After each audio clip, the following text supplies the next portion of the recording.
What up, peeps? It's Tyler with Hook Sets Are Free. Hope you're having a good day, good night, whenever it is that you're watching this. I am doing a little live stream tonight. It is a Wednesday night, and I've got a discount tackle package that I'd like to unbox with you guys. So I'm going to give people a couple minutes to hop in here. I'm also going to hop on Instagram, see if people can behave themselves over there tonight to at least join in on the unboxing, because I did save this package. I just got it in the mail the other day and thought that I would wait until now to open it with you guys. So what's up, dudes? There's 3 people in here right now. 1 thumbs up. Simon, how you doing?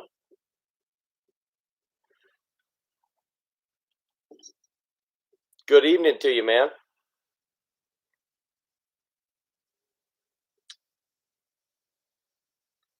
Let me see if I can figure out how to do this again. I always seem to find a way to get this wrong.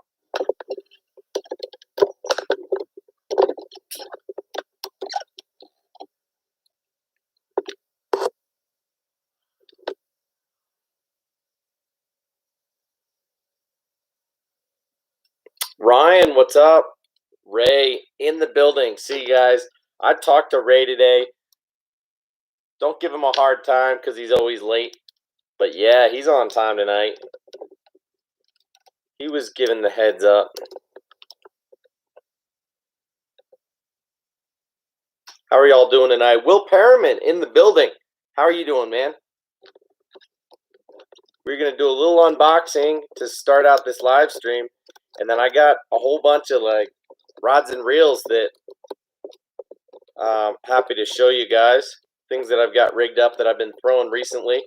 Give you a little bit of like a fishing report from the last few days. I've been out each of the last 3 days for like an hour to 2 hours at a time. So nothing serious. Caught a few fish each time, so we can talk about that. But yeah, I think we last caught up on Saturday after I caught those rainbow trout, guys, when I went out with my daughters. Not sure if you guys remember that. We ended up cooking those trout nuggets, and they were delicious. All right, guys, I'm going to go ahead and fire up this live stream over on Instagram.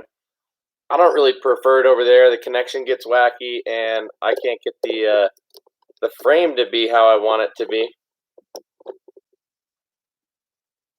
But it is what it is. People on Instagram have to deal with it.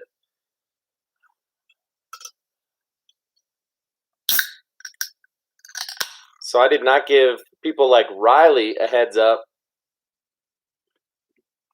Cheers, everybody. Drinking a Coors Original Banquet. This is part of their Legacy series. They're doing 3 different limited release editions. This was the can from the 1930s. Pretty cool deal, huh? Coors Banquet beer.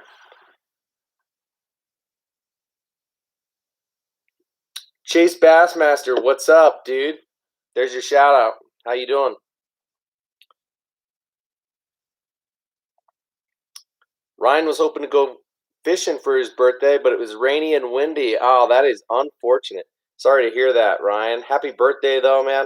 Happy belated birthday. I think we told you happy early birthday on the last stream, but hope you had a great day, aside from the weather and that preventing you from fishing. So sorry to hear that, dude.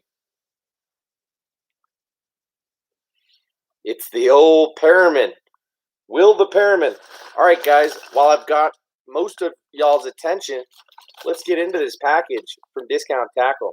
Darren Wu, what is up indeed? Bro, just hanging out, drinking a beer, opening a quick package with you guys. This is from Discount Tackle. This is my monthly order. I did not record this ahead of time, so I don't even fully remember what it is that I ordered, but let's see what we got in here. I think a lot of it is like giveaway items for this month, but Ryan, feeling older, huh? Oh, today's your birthday. Is that a fact? I thought it was like yesterday or in between Wednesday and now. Is today your birthday, Ryan? Maybe we should all sing you happy birthday.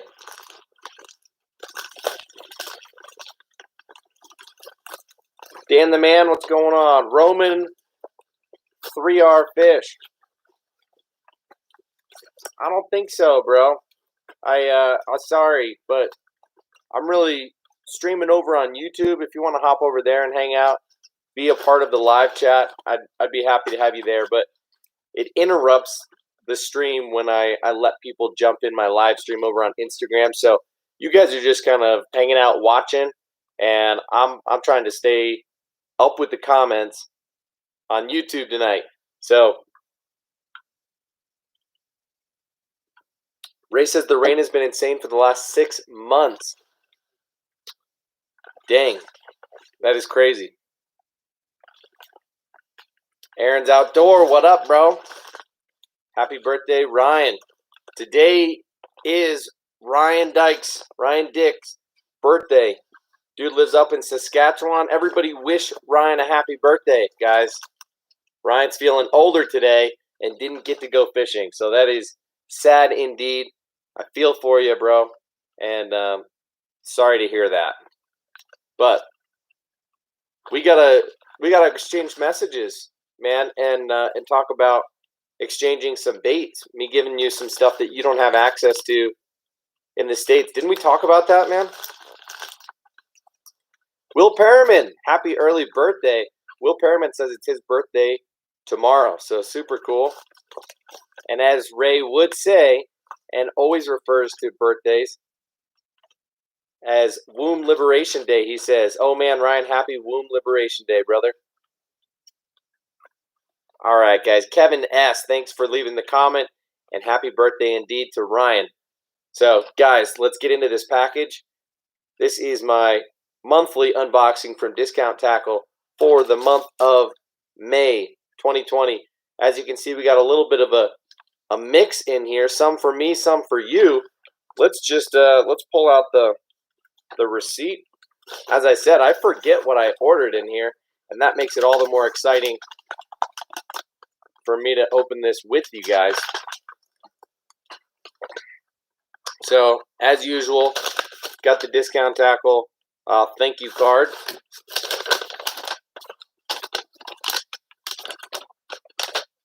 Here's the order slip. And I'm not really going to go in order like I normally would. I'm just going to start pulling stuff out. So I got the Zeeman bang sticks here. And this is in the copper truce color. What y'all know about the bang sticks? Not only is it a Laztac, but it is a nearly 6-inch bait. And as you can see, it is that classic copper truce color. Wicked, but it is made for the Niko Rig. Nail-weighted Wacky Rig. It's got these tentacles on top. Really cool bait. They released this last year in 2019 at the ICAST show, and I picked up a couple packs. I have since picked up 1 or 2 more, but I'm still working on the originals as well. So really like this bait. It's like an upsized version of both. You know, the Hula sticks was the original, and then out came the TRD ticklers early last year around the Bassmaster Classic. Was only available at Dick's for the majority of last year, and then the bang sticks was released at ICAST last year. So they're all pretty much the same bait, just different sizes. This is 5 3/4 inch, and that is going to be part of the giveaway this month. Got a pack of the Zeeman 3-inch grubs.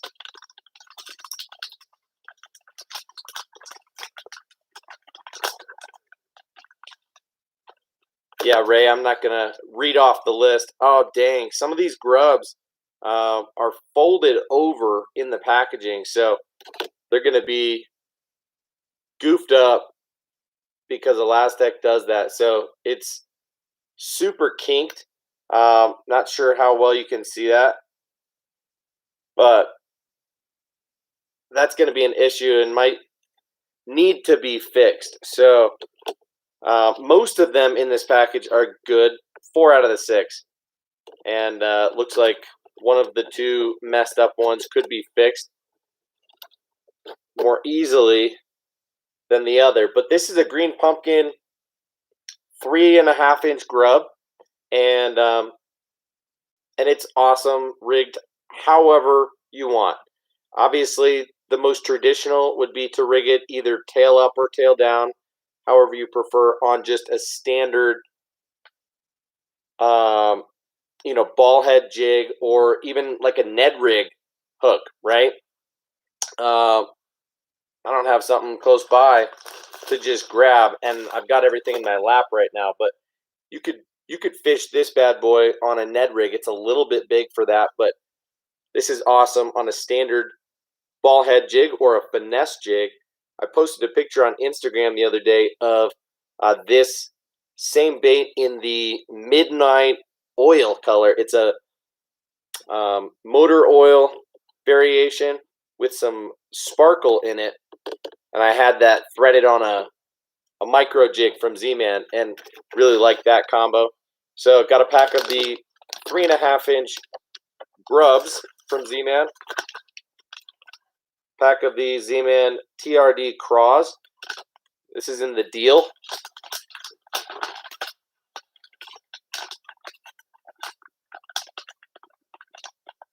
Matthias in the house. What's going on, bro?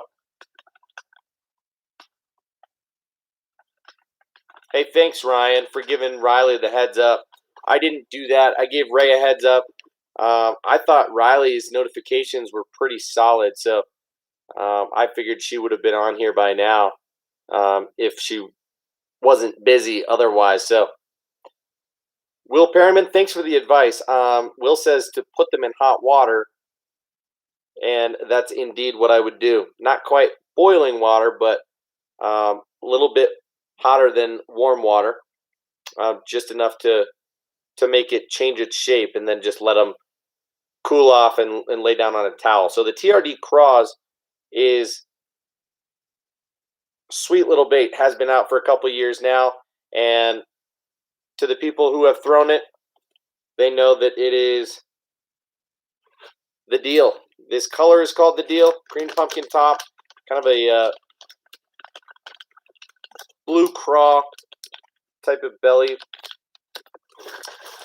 Wicked. And I've got that to pair up with the Zeeman Shrooms Micro Finesse Jig. So this is the Ned Rig hook. They make these in 2 different weights, a 1/8 and a 3/16, and this is the 1/8 ounce weight. So this is a little bit lighter. It falls into the same category as like a Ned Rig. So essentially, this is just a skirted Ned Rig, and as you can tell, it's got some wicked colors on here, very natural, but have some brighter oranges and greens and blues in there. Again, that's called the Pond Scum, and it's got some metal weed guards on there. So, boom, you pair up that TRD Craws with the Pond Scum Shrooms Micro Finesse Jig, and that is a hell of a finesse jig. Bite-sized presentation that almost any fish will bite, but especially on bedfish, when you don't want them to be just nipping and taking a small portion of the bait. Like the Niko Rig, you throw that on a bed, and they may or may not take it, but it's going to be better to rig it Neko than it would be Texas rig, for example, when you just think about where the hook is placed on the bait. But there's a much greater chance that the fish are just going to grab the tentacles or a portion of the bait and not get the entire thing in their mouth. So anyway, I really like this micro finesse jig from Zeeman. So anyway, let's move on. We've got a pack of power bait generals. Let me catch up with these comments real quick.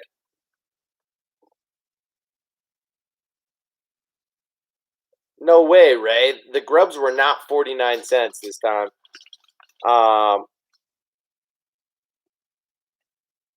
No. I paid like full price on those grubs, dude. Like $4.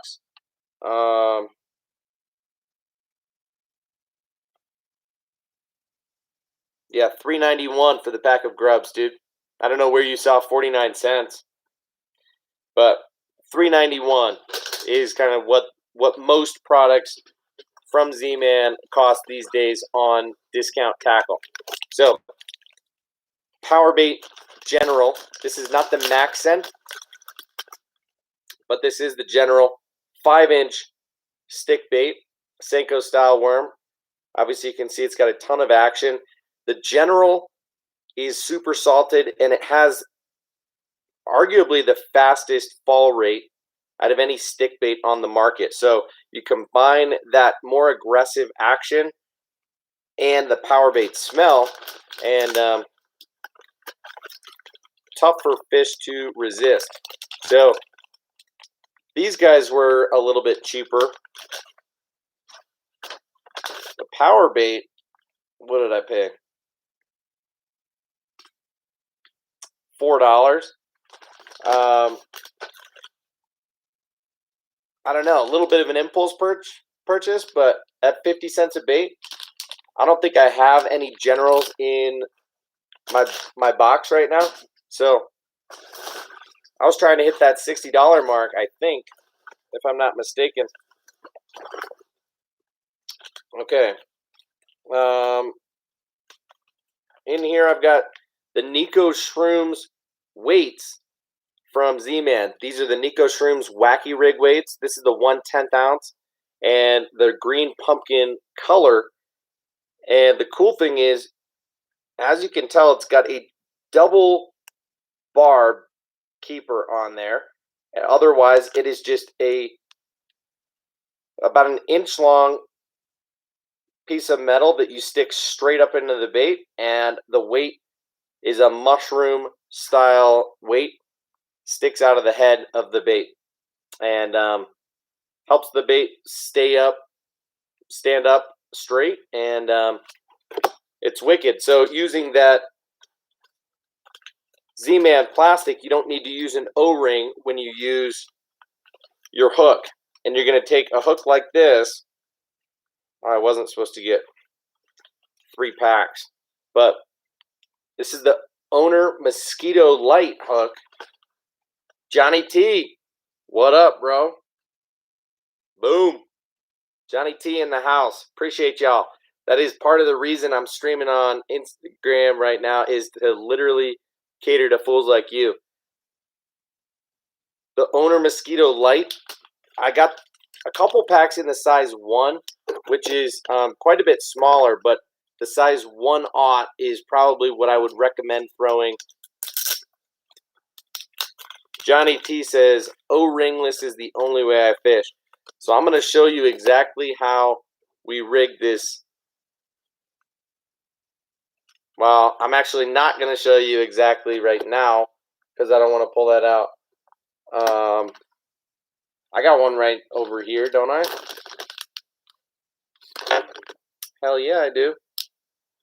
All right, here's that weight.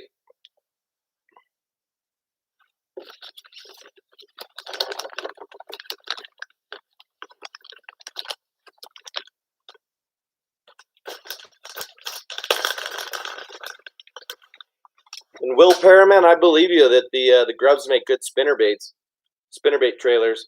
So what we're going to do is just take the Niko Wacky Rig weights from Zeeman and shove it straight into the head. You have to push kind of hard and keep choking up on the soft plastic to shove that keeper further and further into the bait, but eventually it'll be in there and in there to stay. So it stays on that double barb keeper quite well.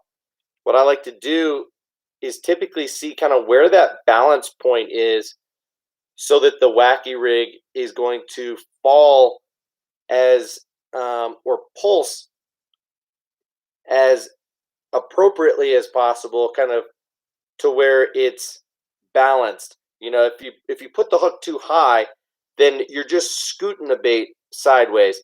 If you put it too low, the bait's laying over the whole time. If you put it just right, you kind of get that wacky rig pulsing as you pull the bait up, and then it falls down more vertically, if that makes sense. So what you're going to do is, without an O-ring, just come in straight.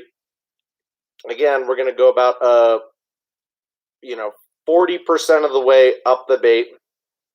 In this case, it's just toward the top of the egg sac.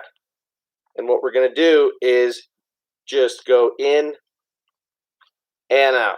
And as you can see, I'm kind of right in between the laminate, so it's going to pull the bait so that the fish can see a little bit of both colors. All right, Johnny T, appreciate y'all. Thanks for being in here, man.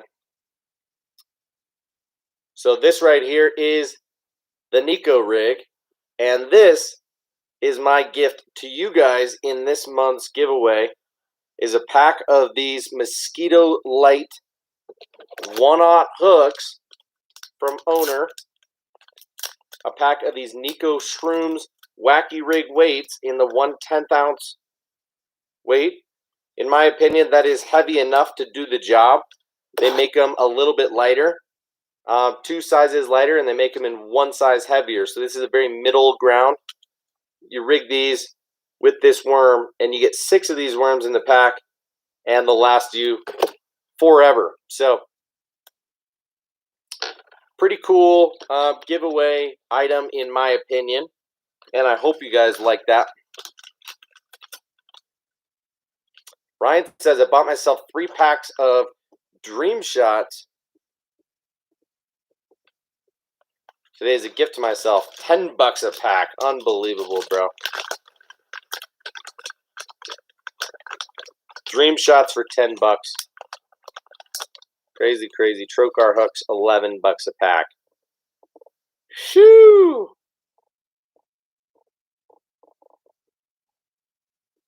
Riley in the house. My back is meh.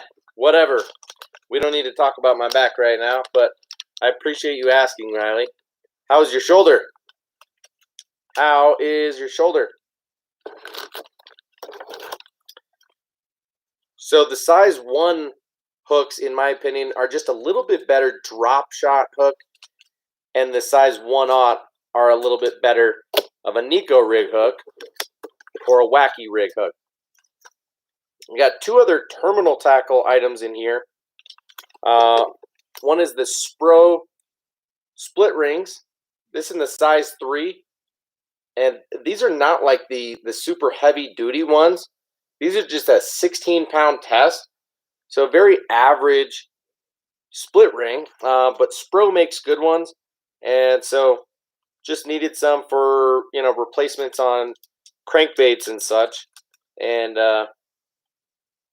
yeah, whatever. Just a cheap pack of 10 split rings for like $2. And also got a pack of these weights that I saw on Discount Tackle. These are made by Gary Yamamoto, but they're made for tubes. And these are wicked. Ray says, my garage still smells like those Pit Boss baits. I believe you. Riley, oh, you weren't going to come on here because your shoulder hurts? I'm so sorry to hear that. Well, we'll be thinking of you, and that's really unfortunate. Are you on any painkillers or anything, Riley?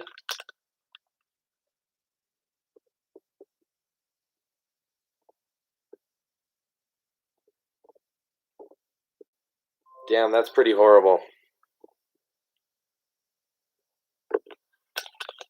All right, guys, so these Yamamoto tube weights, check this out.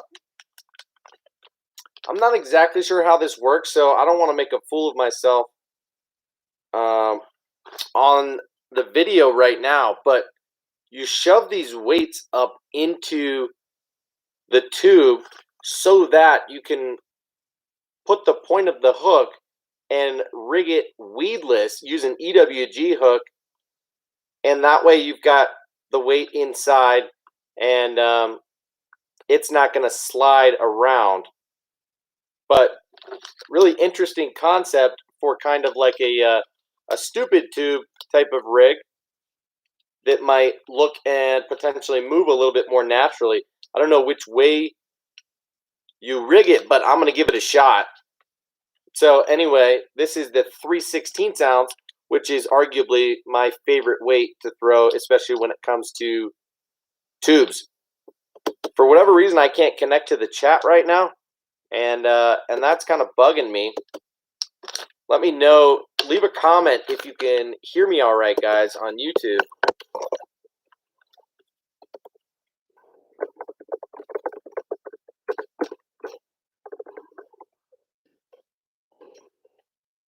Kenny, what's up, dude? Kuwadam, what up? Kenny the Koala, yeah. No surprise that you guys can hear me over on IG, but the homies on YouTube, I'm showing a little bit of a mixed connection, and so I can't tell if everybody can hear me or not, because I'm not seeing the stream of comments anymore, and it says unable to connect to the chat. Please try again later. Whatever the heck that means. I don't know how to do that. So that kind of bugs me.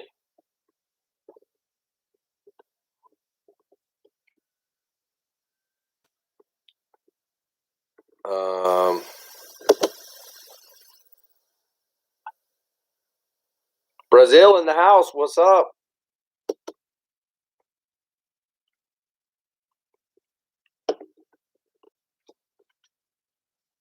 Oh, bang. Okay, I can see you guys here in the chat when I pop it out now. So I couldn't see you guys for the last couple of minutes.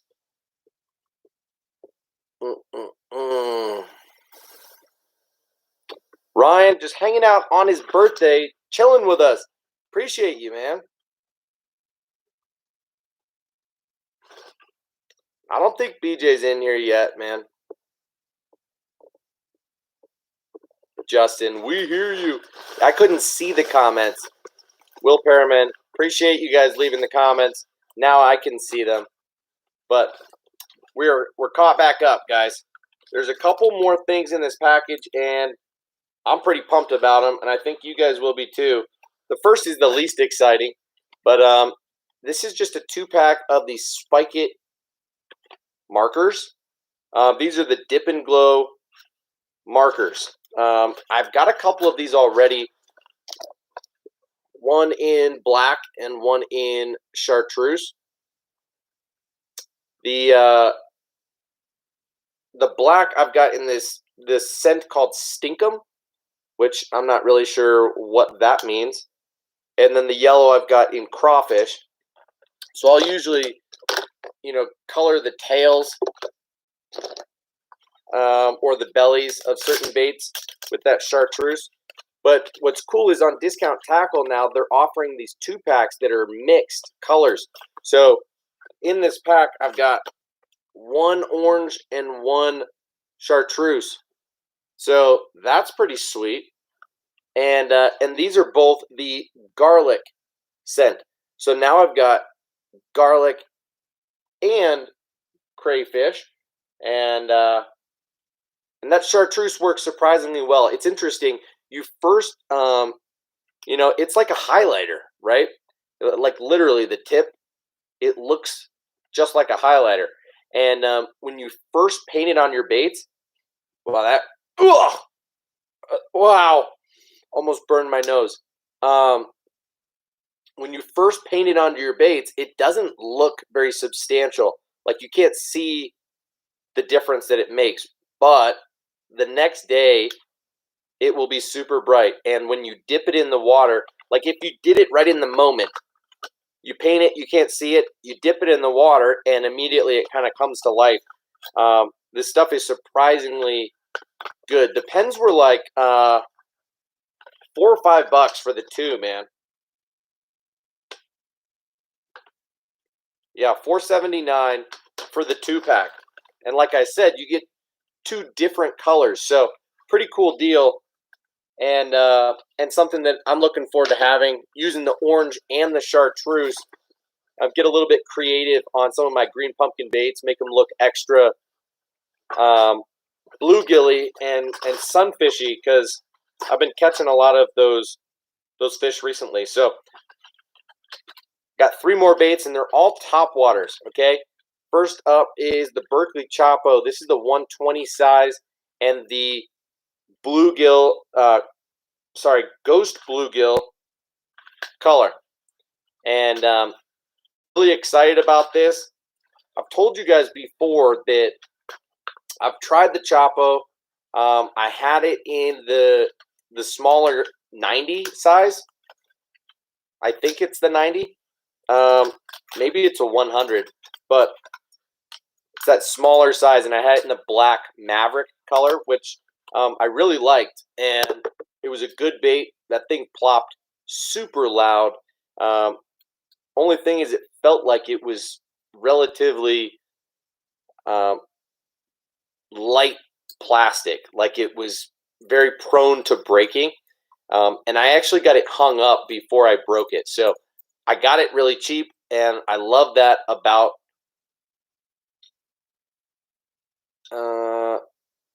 Ray says pens aren't expensive, $8 or so at Academy for 3 or 4 colors.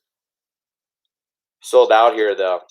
Yeah, that's the thing, is if you look around, those kind of things are sold out right now. Like, everybody's fishing, everything is sold out, so it's weird. You got to pay attention. Dan the man, I'm sorry. This one goes out to you, bro. So I would say put that on your wish list for things at Discount Tackle. If you can't find things to add up to a cart of $60 to get that free shipping, just throw it on your list of something that's $5 more for 2 pens, or $10 for 4 pens. It's a good deal no matter what, man. So like I said, I tried the Chapo in the smaller size and liked it just fine, but it was like a half-ounce bait, and I liked it quite a bit better than the Whopper Plopper in the same size, surprisingly.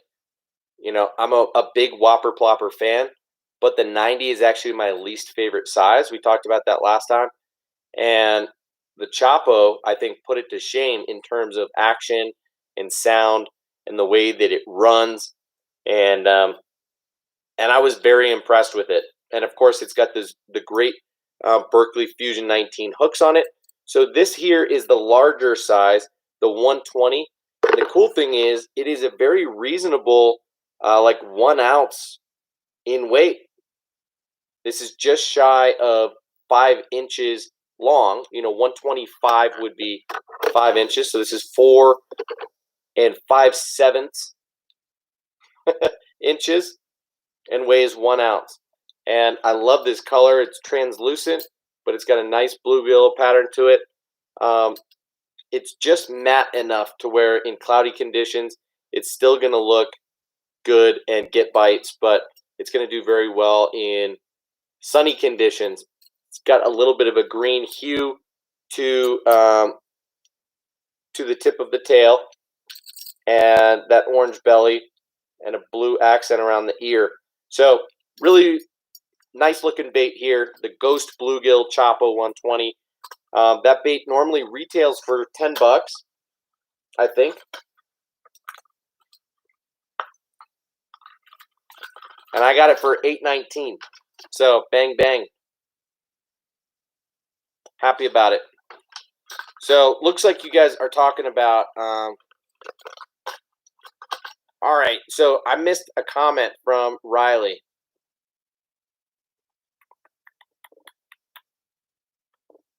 Riley says, I got the last 3 on Bass Pro website. I'm giving 2 to Tyler, 1 for me if I use it. Yeah, one of those is going to Ray, so Ray's going to be happy about that. He and I talked on the phone today, had a good conversation. And I owe Ray a little bit for the Axis baits. Will Perriman, do you have any of the 6 Sense Axis baits yet, dude?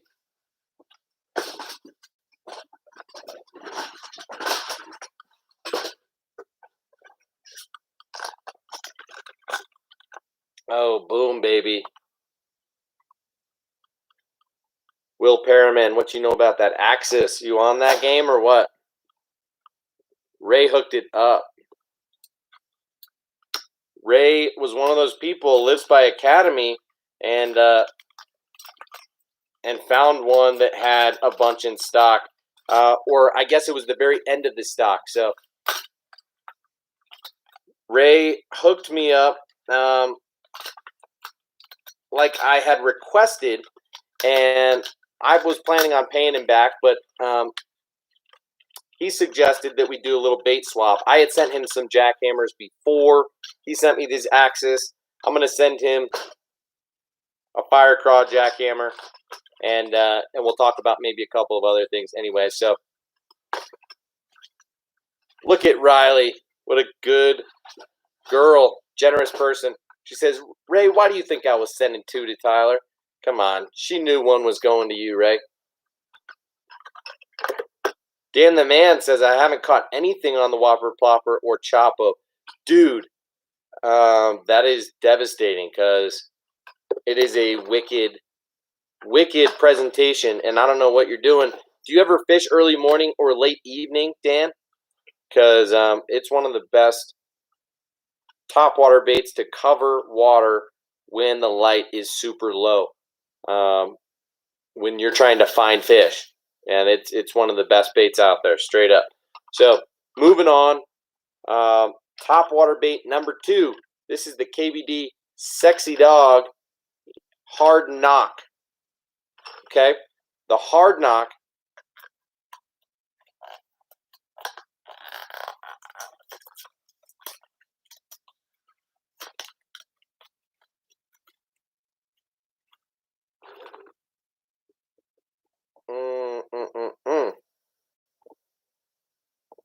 What'd you say, Ray? You have 2 of the Whopper Plopper 110s, bone and clear, 2 years and haven't caught nada on them. Don't get it? Yeah, that's bogus, man. The 110 is a sick bait. I've caught hundreds and hundreds of bass on the Whopper Plopper 110. I've probably caught over 100 on the 75 as well. I don't know what to tell you guys who aren't catching fish on the frickin' plopper, man. It's epic. So I'll tell you what, there is a little bit of a retrieve when it comes to the plopper, but there's a lot of different retrieves. Here's the thing, though, is you're hucking a big, relatively big chunk out there. You can't start retrieving the bait right away. This is one of those baits where you gotta wait for the ripples to disappear, the fish that you spooked to come back around, curious to check it out, the fish who were curious in the first place to wonder what's going to happen before you start retrieving it. So, anyway, let me try and catch up with these comments because, Ray, you got to start catching fish on the Whopper Plopper, man. With how I got you on the Chatterbait, it is now my goal to get you that much on the Whopper Plopper, man. Between the 75 and the 110, I mean, those 2 baits I have just as much confidence in. Like, they're right up there in my top 10 with, like, the Jackhammer Chatterbait and a couple others, you know, have just been huge producers for me in the last couple seasons. So, sad to hear that hasn't been a good one for you, man. Justin says a friend recommended it to me. It's nice. What did he recommend? What? Y'all got Fish Brain app. Oh, dude. No. A friend recommended it to me. It's nice, but I don't know if it's worth investing money in because people can put false info on there. Definitely don't put money on, don't get the pro version. If you're going to use Fish Brain, use the free version of it. First of all, don't put money in. Or was your friend suggesting investing in the company? Because that's a different thing. Fish Brain is, I don't know. I used it for a minute or two. I told you guys this before, but I used it to, like it is kind of intended as a social media platform. Posted a couple of fish pics, tried to get, this was like right before I created my Instagram account, which now has 9,000 plus followers, going on 10,000 this upcoming month, which is super exciting. But it was weird because I realized pretty quickly that what I was using FishBrain for was to find new spots. I was using it just as much, if not more, than I was using Google Maps, and I was cross-referencing the two to find new spots. I was doing a ton of exploring a couple of years ago to find different places to fish, and now I pretty much know the area and what my options are for the most part. There's still a ton of exploring I could do, but I've got kind of a regular 10 or so spots that I like to frequent at this point, and so FishBrain is a good place to steal people's spots for sure, but it's also a good place to get your spots stolen, and I don't think it's worth the time and the money. So I don't know, what do you mean, Justin, when you say why are you laughing at me, bro? Yeah, I'll walk that sexy dog, Will. Here it is, guys. So this is the hard knock. Ooh, listen to it.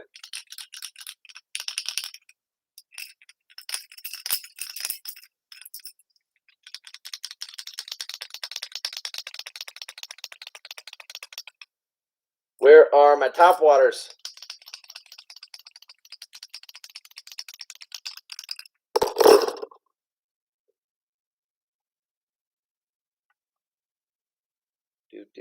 Everything is disorganized right now. Where's my top water box, bros? I'm freaking out.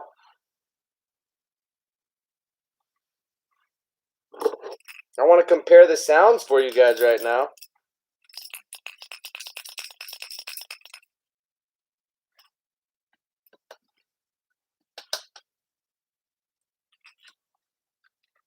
Here it is.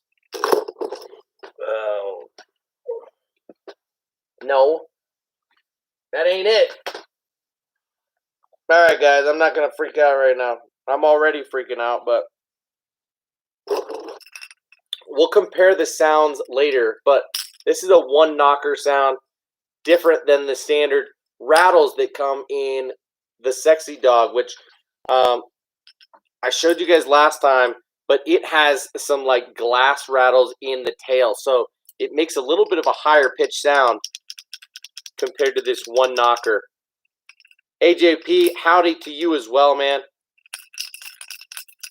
So there you go, Will, walking it for you, bro. Oh yeah, nothing better than a chrome top water. Okay, very classic chrome walking bait. When you see shad busting on the surface, when you see bass blowing up on those shad, that is a perfect time to bust out a bait like this guy and work it fast. So I like this size and the junior. It's just a very similar bait to the Super Spook, but it has that in-between face that's not quite cupped. It's not going to pop, but it is going to spit a little bit. So it's going to walk well, but it's also going to spit and stay in place just a little bit better than a standard Super Spook would. Dudes, I am not caught up at all on these comments. Riley says the 120 Chapo I got you is the MF Shad, and the 90 in the Maverick. Yo, that's epic, Riley. That's perfect. You said that the one you got me was that exact same bait, which it's obviously not. I don't mind having multiple colors of the 120 Chapo. That is sweet. So I officially am now in debt to both Riley and Ray, who I sent jackhammer chatterbaits to, just trying to do a good deed and get them into chatterbait fishing and understand what a difference it makes to fish the best bait. And now they've both hooked me freaking up, which is unbelievable. So Riley, really appreciate you. So Will Perriman, do not pay for fish brain. Agreed. Totally agree. All right. Darren Wu, what box do you suggest for terminal tackle? I have the Bass Mafia Coffin. And how durable is the latch? And for how durable it is, the latch broke after 2 seasons. Kind of upsetting, LOL. Absolutely, man. That would be really upsetting. I haven't used any Bass Mafia stuff, and that's because I bank fish the vast majority of the time. And so I don't want the extra weight from a Bass Mafia or Plano Edge style box. While I think they're, generally speaking, very well made, or I would have said so, I don't have any because of the cost and the weight primarily. So that's sad to hear. You know, did you contact Bass Mafia? Do you know if they've got a warranty on that?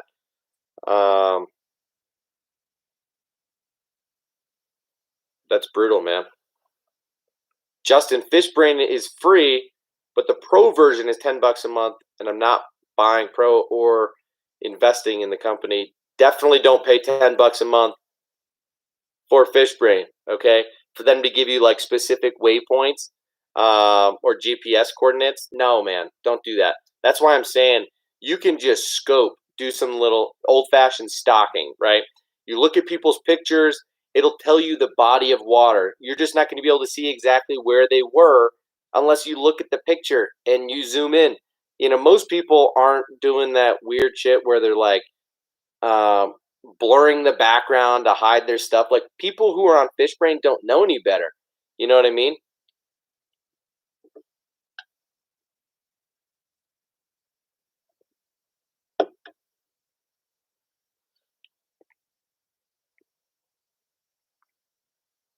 Ray, do you think the Plano Edge terminal box is light enough for bank fishing, dude? Will says he's been tearing it up on the Super Spook and the Sexy Dog. Right on, Will. Good for you, man. Just so you guys know, Will is probably one of the best fishermen in here, if not the best, the most active, and knowledgeable as well.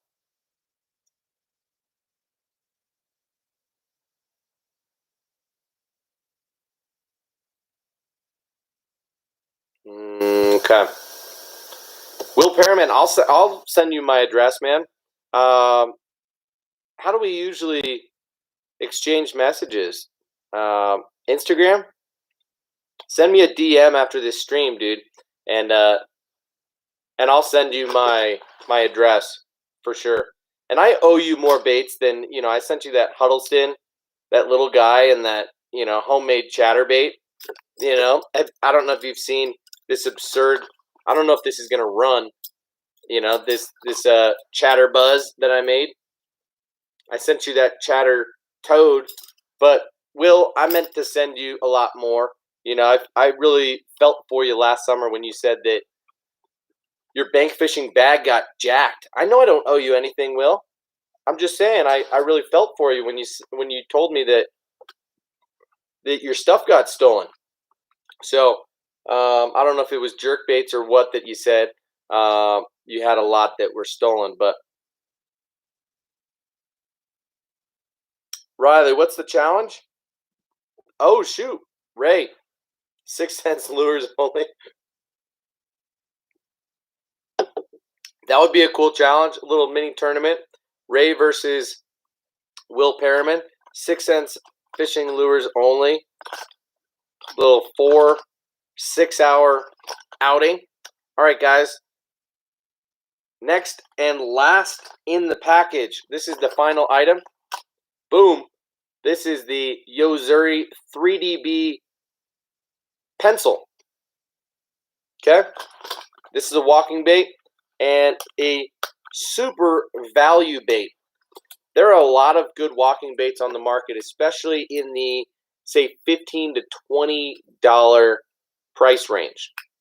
You know, and the Vixen is really what started that, arguably. But there are not that many baits in the ballpark of $8 to $10 that really do a great job. The Super Spook is pretty much it in that price range. But the Yo-Zuri 3DB pencil is a sleeper and a half, yo. So the Strike King Sexy Dog and the Yo-Zuri 3DB pencil is one I want you to look at. I paid $7.79 for the Sexy Dog Hard Knock, by the way. And this 3DB pencil I paid $7.99. I think it retails for $9.99, and you save 20% on discount tackle. The colors on this thing, this is the Prism. What do they call this color? Prism Chartreuse Silver. So it doesn't have a feathered treble, but it does have a cool red eye on there, and it's got 3 treble hooks. You know, usually Yo-Zuri puts decent terminal tackle on their stuff, but these right here are all round bends, and they feel okay to me. I'm not sure whether I'll swap these out immediately or not, but just looking at the bait, it looks really well designed, really well made. This is a 5-inch, you know, 125 size, weighs 1 ounce, so it's a little bit heavy, and classic walking bait. It's got a very similar, little bit more of a cupped base, hard to see with this light, but quality bait, guys, for $8. Consider putting this in your arsenal if you're throwing walking baits. I like throwing chartreuse walking baits because then I can see it. You know, the fish are only seeing, you know, the clear silvery with a hint of chartreuse from the bottom, but I am seeing the chartreuse from a distance. So this 1 ounce bait, I can huck out there. You know, I can bomb this 50, 60, 70 yards and just start walking it quick. You know, if I see fish busting a long ways away, I can bomb this out there. And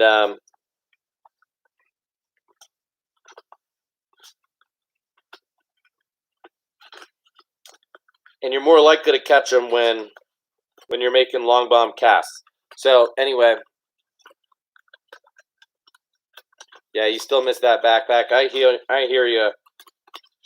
Well, sorry for your loss once again, man.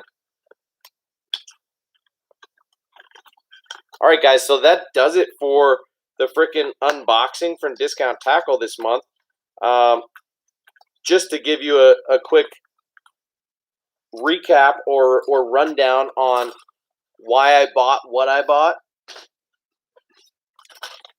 These 3 topwater baits, the Chapo and the 2 walking baits, the Yo-Zuri pencil and the KVD Sexy Dog Hard Knock, were all selfishly just topwater baits that I had on my wish list upcoming for this time of year in preparation of topwater season.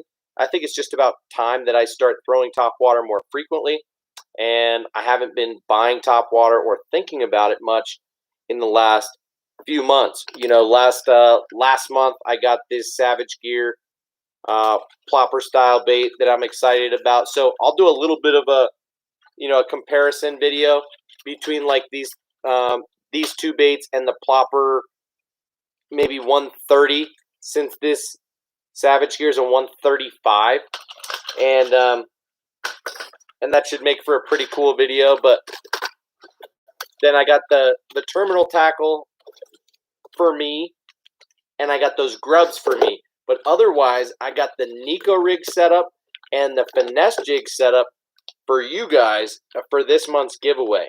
So, like I said, a pack of the bang sticks, the Niko Shrooms weights, and the 1/0 owner mosquito light hooks for the Niko rig, and then the Zeeman finesse Shrooms micro jig and the TRD Craws to pair up.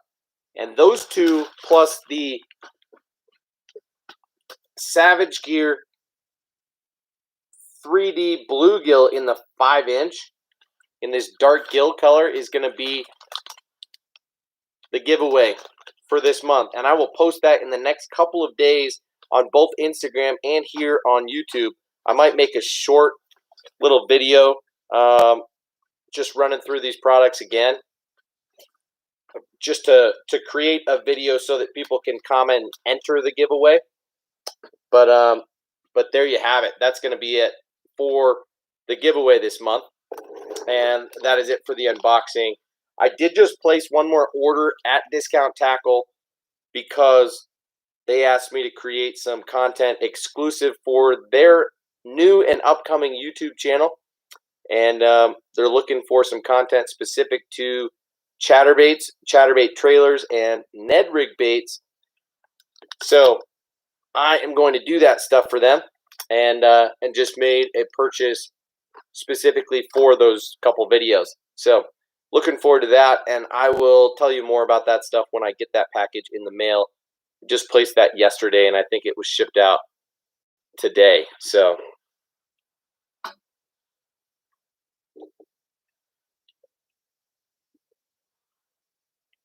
Will Perriman says, I have Excalibur feathered trebles in white and chartreuse. Dude, how many do you have and what size? Because I would love one or two of those to throw on that pencil, man. Holy hell. If you've got a size 4, or maybe even a size 2, these look like size 2s, man. Yeah. Size 3 split ring, size 2 hooks. Man, that would be killer. But anyway, I've been meaning to make my own feather trebles soon enough, man. Size 4, I'll still take them, dude. I'm not that you offered, but where did you get them? Excalibur, they must be old, man. Did you just stock up on them back in the day? Or do you not use them, or combination of both, or what's the deal? So Darren says, what? Sorry, Darren, that I haven't been answering. Go ahead, Ralph. Go ahead, ask me. Darren, I haven't been asking just because I thought other people were maybe already responding to your Bass Mafia box. But what I use here is Plano and Flambeau, and I stay pretty basic. So when it comes to the standard boxes, which, you know, you're not going to be excited about these, right? These are just the Flambeau Zerust. This is a 3600 size. I also use the 3700 size. And then I like the more substantial, you know, the pro version ones. I think these sell for like $10 per, and these have been killer for me. I wish these had the same Zerust blue dividers in them, but they don't. But I use these a lot. As you can see, I've got 3, 4, 5, at least 5 of these big ones, and then I've got a couple of the small ones. I'm looking at 2 down here and 1 right here. But this 3600 Flambeau box was kind of my go-to size, especially for bank fishing, because you can fit these in a backpack very easily. You know, the 3700 size is significantly bigger, and you have to have a bag that will accommodate boxes that big. And even still, you're only going to be able to fit a couple of boxes in. Whereas this 3600 size, I find that in a lot of backpacks, you can fit 3 or 4 of these pretty easily. So I've really started playing around with the boxes that I use. And as you can see, I use these smaller boxes, which you can find at Cabela's or on Flambeau's site. These come 4 to a pack for $8, and it's cool because they're like a half of a 3600 size box, and they're skinny. So I've got them divided into 3-inch sections here, and I'm going to put all Ned Rig baits in here, for example. And it's a skinny profile. It doesn't take up much room, and I can really fill the slots pretty well so that it doesn't mess up the integrity of these baits. So I've got into that a bit more over the last year or two. I've got 8 of those boxes up here. I've got 4 there, and I bring a couple with me when I go bank fishing because I'll mix it up. Like right now I've got 2 in my bank fishing bag that I've been bringing around recently. One is like my micro crankbaits. I'll use these for trout and for panfish. And then this one is a mixed box of shallow diving crankbaits, baby bull shad, a jerk bait, twitch bait, a couple poppers, some lipless crankbaits, and a little bit of terminal, some bullet weights and hooks down here. So it's nice to be able to put a lot in a small container like this, and for $2 a pop, it's hard to beat. So I like how thin of a profile this is. Sometimes I'll literally just bring like one of these. I'll put on my waders, and I'll pack 1 or 2 of these, and I can put it in my jacket, in my waders, and not have to bring a whole pack with me. So really like that.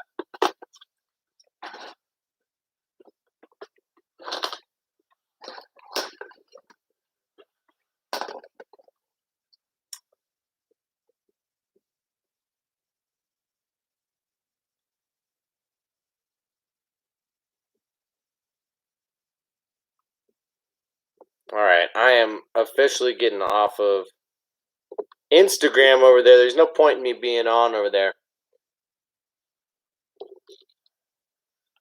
So Riley says, "True, Tyler, every time I send you bait, I don't expect stuff in return. I do it because I want to. Because y'all are the most amazing and awesome people on the stream. Y'all deserve it. Appreciate you, Riley."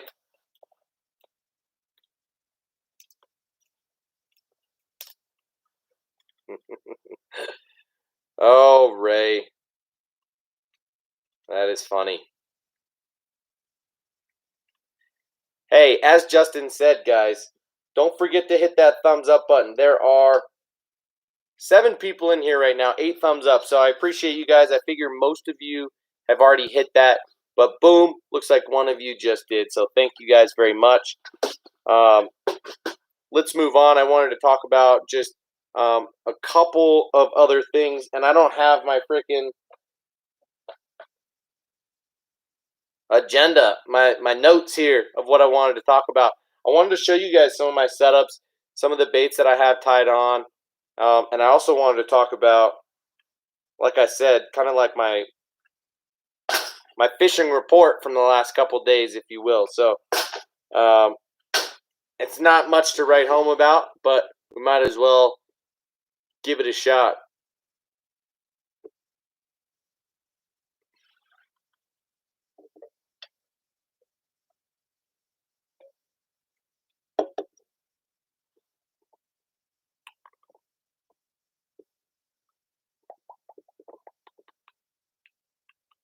Oh no! All my comments just jumped ahead. Riley, don't worry about the delay on the package. I'm not worried about that whatsoever. And Darren, I thought Bass Mafia should have a warranty. I don't know that for sure, but that's where I would start, man. I would hit up their customer service. let them know that you liked the box, but you're disappointed with the durability, blah blah blah, and they might hook you up, man. Especially if you come at it from an angle of being a valued customer as opposed to a disappointed customer that's on the verge of walking away, right? So you want to be somebody who likes their products and was happy with the purchase before it went wrong, and they might help you out, dude.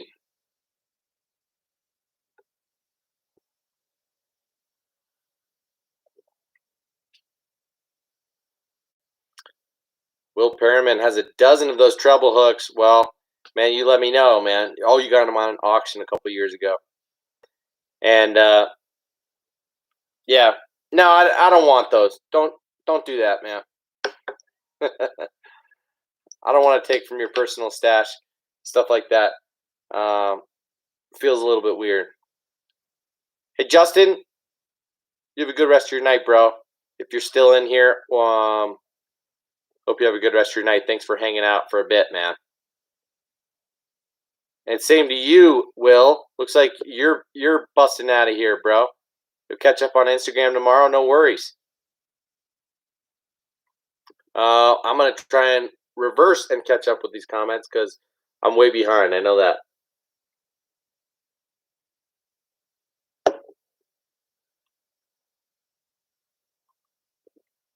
Ryan, busy watching the lightning. That's pretty fun.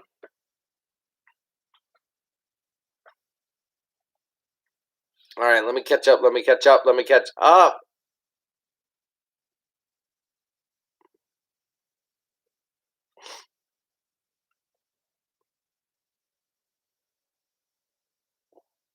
Boom.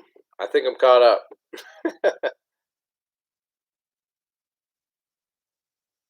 You guys talking about that Mr. Buddy?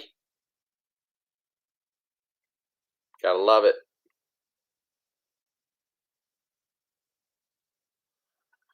And Ryan, that sounds awesome. Your shack, man? Portable shack? I'd love to try that sometime. I don't know about in -40, though. That does not sound cool. You really got to get used to that kind of cold. That is insane. I don't know that I'd be interested in that. You know, and I've got cold here, too. But anyway, let me show you a couple of these setups, guys.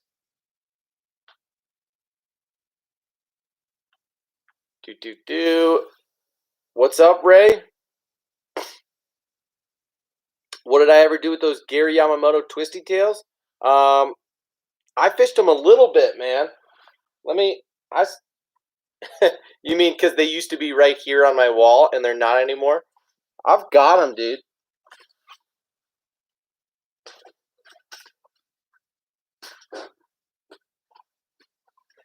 Oh.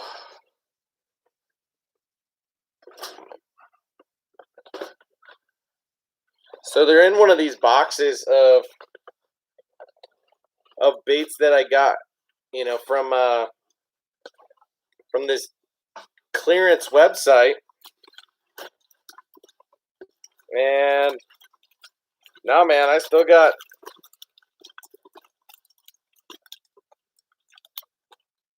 a lot.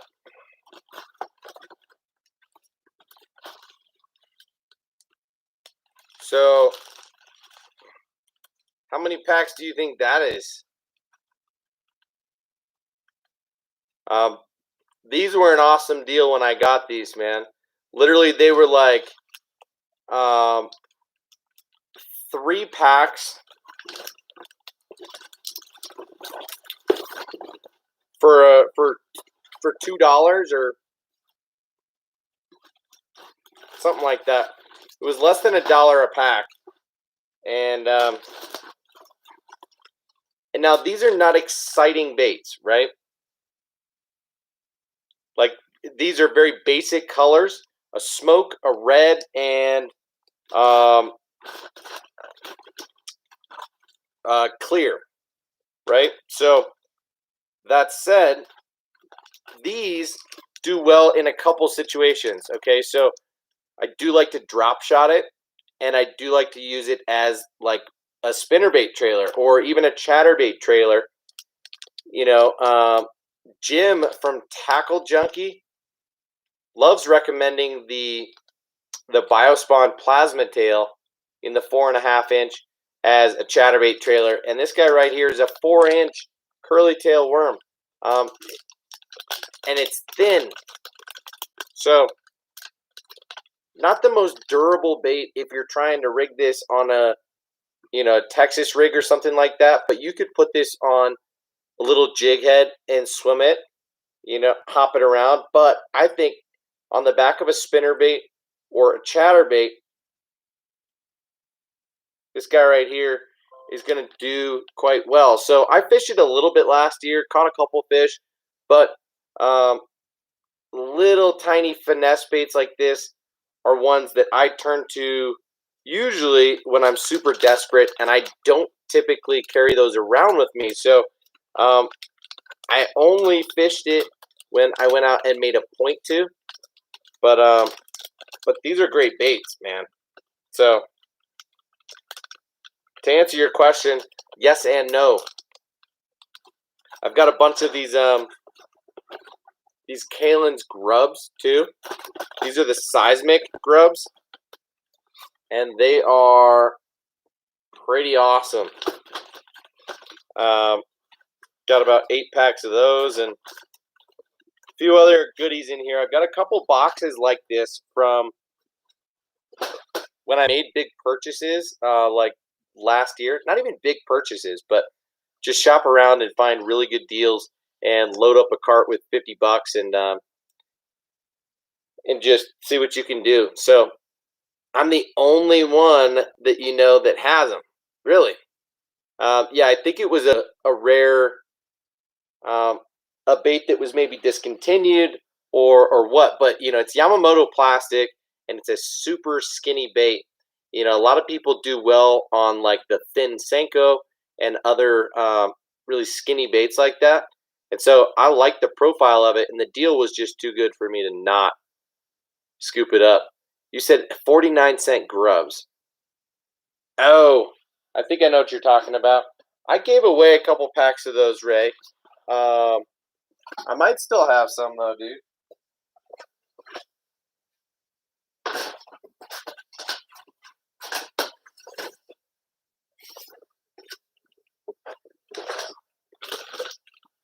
Why do you ask, Ray? Are you interested? Do you want them?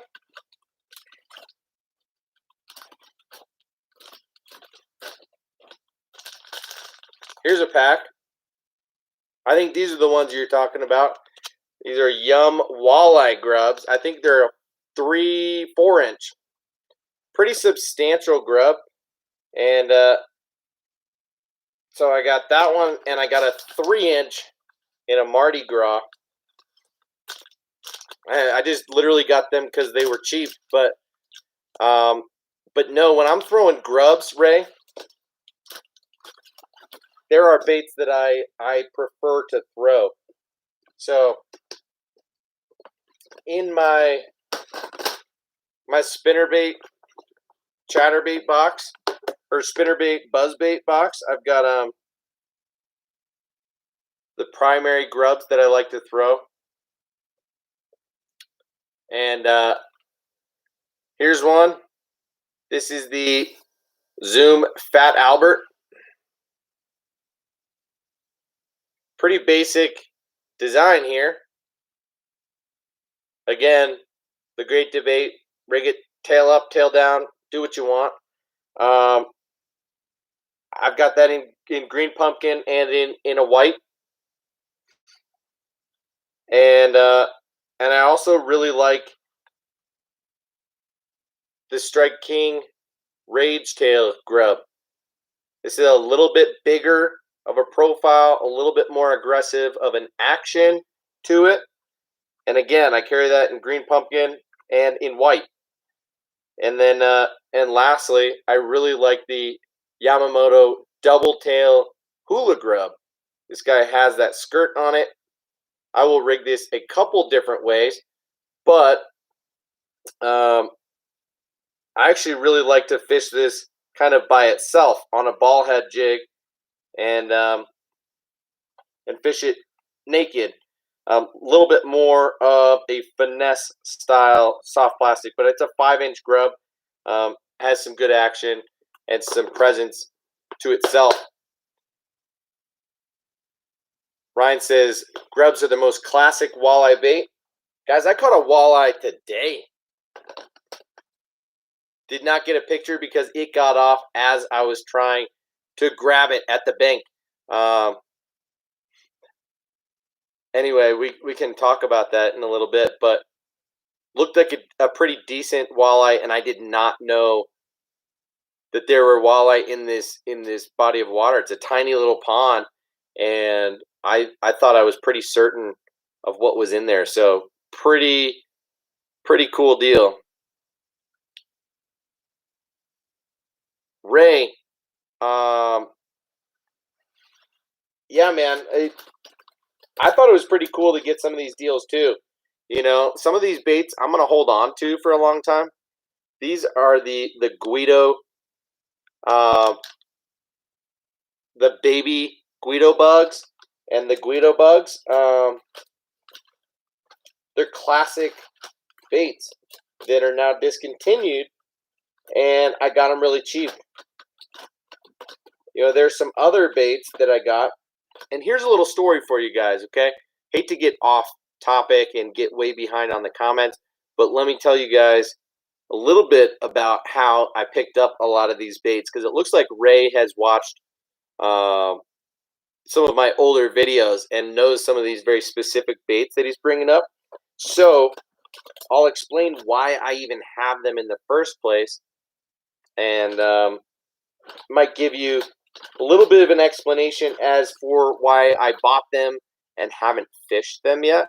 I didn't buy them because I thought they were amazing and something that I was needing in my arsenal and wanting to fish right away, but rather because I thought they were interesting and worth picking up and maybe using down the road. So that's more it. But here's the story, all right, dude?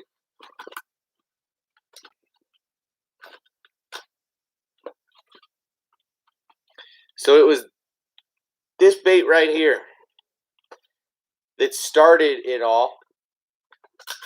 And I was watching a video from Smallmouth Crush, Travis Manson.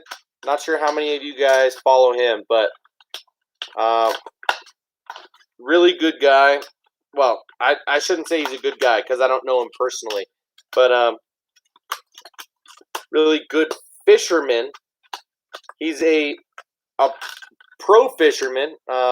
Used to fish the FLW. I think he's taking the year off, but he's a guide in on the Chesapeake Bay in Maryland, and also in like upstate New York on a couple smallmouth fisheries. So he has been a kind of full-time fisherman for the last, I don't know, 10 plus years, and is really good at what he does, and has some secrets, has some cool stuff. And I learned a fair amount from him maybe a year and a half or 2 years ago, and there were some of the things that he would say that I would pay very close attention to. And he got into drop shot fishing on a couple of videos, which is one of his specialties, right? He's a smallmouth guy. Drop shot is what he does. And he talked about this bait like it was a secret, like he shouldn't have mentioned it, and like it wasn't that big of a deal because these are impossible to find, and he has enough in his stock that he's not too worried if other people get their hands on them. So this bait right here is the Bass Magic Shaky Tail Worm. Ray says, Tyler, I told you today that I already watched all your videos way before I got talking on your streams. Those are just the ones I remember being interested in, especially the kind notes from Barb.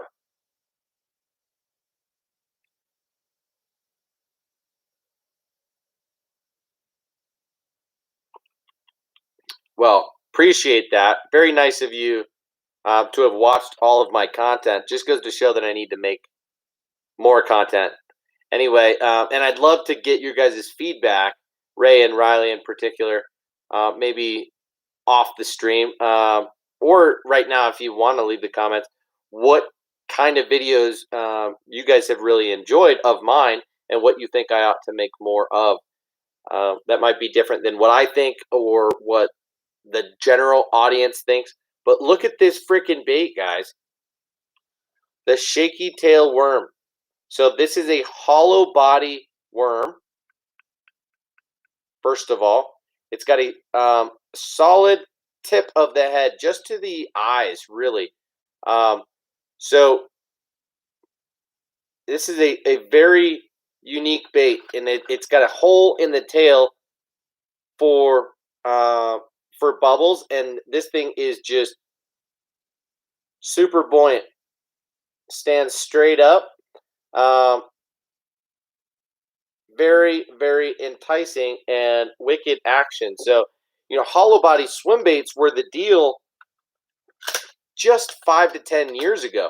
And hollow body worms and drop shot baits were something that were not that big of a thing. So these guys, the hollow body Bass Magic shaky tail worms, were a really cool bait. And the Bass Magic lineup of baits were really cool, but they're hard to find, right? And that's what Travis mentioned is, yeah, I probably shouldn't be mentioning this bait because, you know, it's been so productive for me, blah, blah, blah. It's so good, and nobody knows about it, but they're impossible to find, so who cares?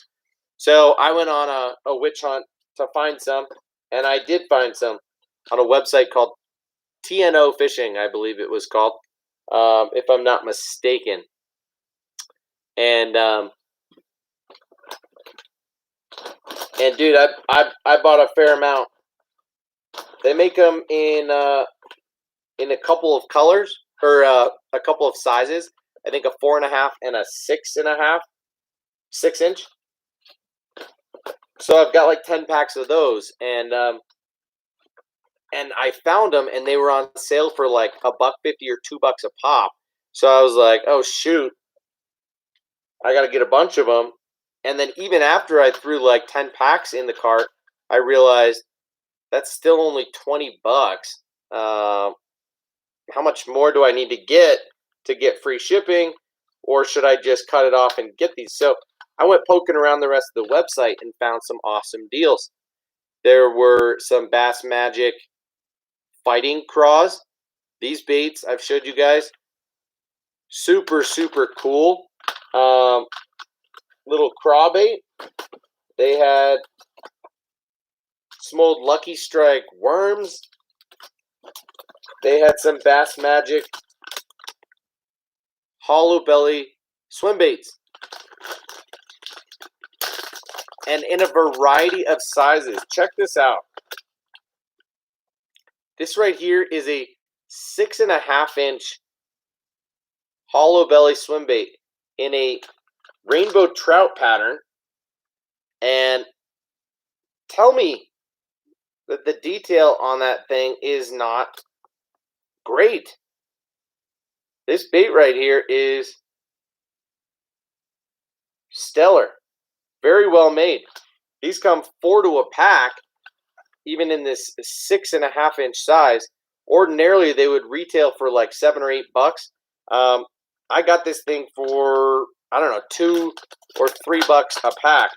And so I bought a few packs, you know. Couldn't help myself. So, you know, I got some in the watermelon red. I got some smaller ones in green pumpkin. This is a 3.5-inch hollow belly.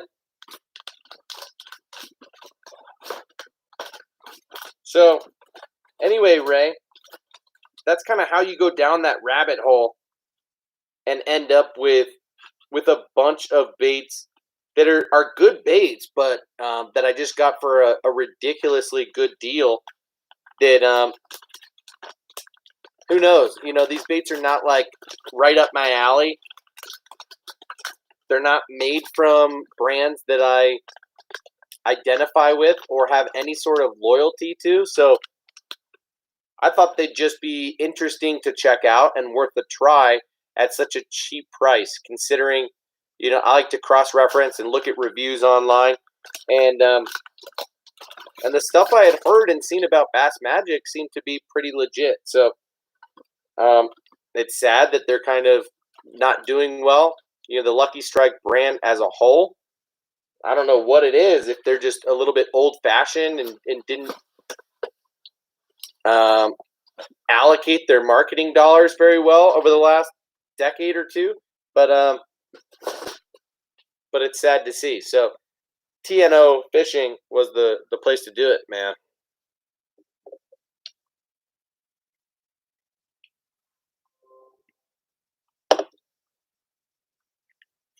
Riley says, got my monthly Bass Pro order.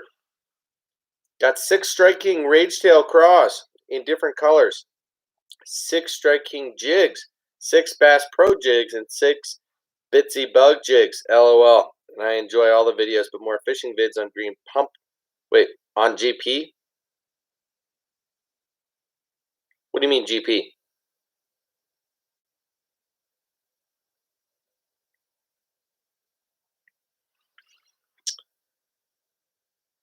And yeah, that's a hell of an order, Riley. Good for you. Just hitting up Strike King, yo. Rage Craws and jigs, you know, not a bad way to go for sure. You know what I just got a couple of the other day were the Strike King Bitsy Flip. What y'all know about that? The Bitsy Flip comes with a heavy-duty Mustad Ultra Point 2-watt hook in there. The Bitsy Bug, I don't even know what it is. It's like a copper, you know, it's a pretty light wire, smallish hook. I want to say it's like maybe a 1-aught or a size 1 hook. It's pretty small and a real finesse jig. This guy here, the Bitsy Flip, is a lot more of like a power finesse jig. Same size profile wise, little bit different of a head shape, a bit more rounded than archy, and a bit more firm of a weed guard to go with that heavier wire hook. But I like that guy right there, the Bitsy Flip, and it's just a little bit more expensive than the Bitsy Bug. I think at like, I don't know, $239 or something like that. So got one in the black here, rigged up with a Rage Menace. And I think this is even the baby Rage Menace. And even still, I've got it trimmed down just a hair to fit on this jig. So I throw the Bitsy Bug a lot. I've showed you guys I've got a box full of finesse or micro jigs, and Bitsy Bugs make a lot of those of that box up. And so the Bitsy Flip I'm kind of excited about.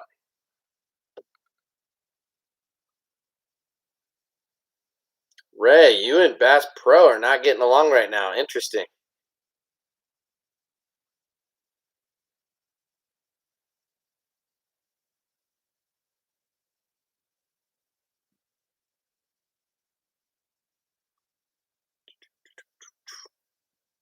Ray says if you fish docks, pitch to those docks with the Bitsy Bug.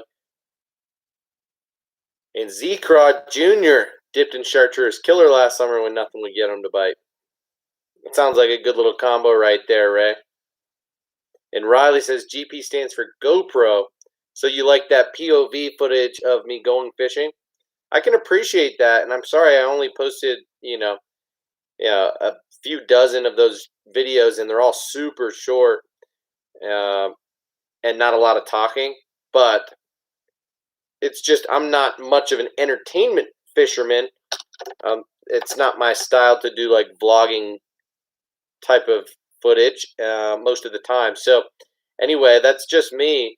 And that said, I'm still gonna catch a lot of stuff on film, and I've got maybe 5 or so fish catches that I've got trimmed up, and just need to get to posting on both platforms here in the next week or so. So you'll get to see a couple of those fish catches that I've had. And speaking of fish catches, let's talk about what we've done for the last couple days.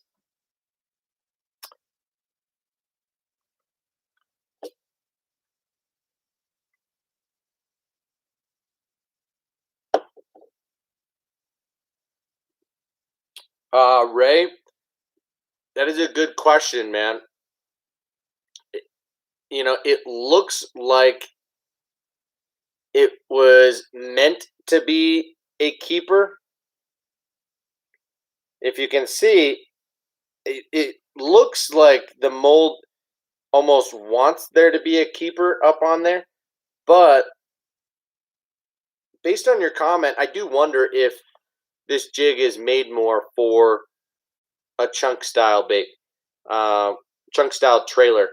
I wouldn't be surprised, and it would actually make a lot of sense to me to do something like that. So while we're at it, when in Rome, why not? Go ahead and throw a chunk on there.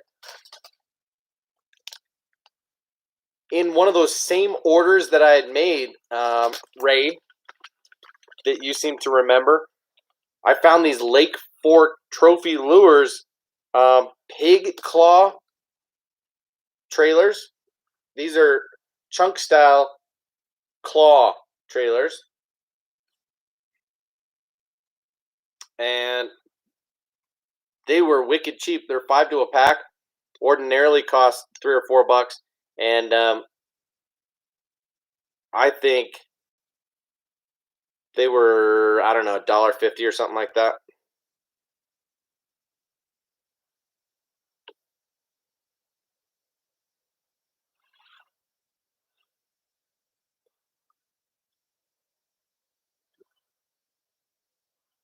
Voila. I've always thought chunks look a little goofy, when they're out of the water. But they're fish catching machines, right? I mean, there's a reason that this was the deal, jig and pig, for forever.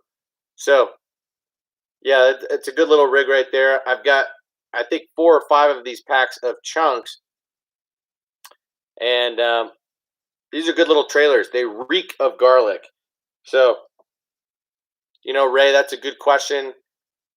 Quite frankly, I think that flippin' jig maybe is made for more of a chunk style trailer. Because if you noticed, as I said, I cut part of that Baby Rage Menace down just so that it fits better, but then it looks a little funky, one, when you try and push it up on there, and it does kind of tear a hole in the plastic, and it doesn't do a good job of actually keeping it up on there. So I end up having just a little bit of a gap there, and then when I settle it down, the jig looks a little funny. Like it's just not quite flush. But whatever, not a big deal. Stinky.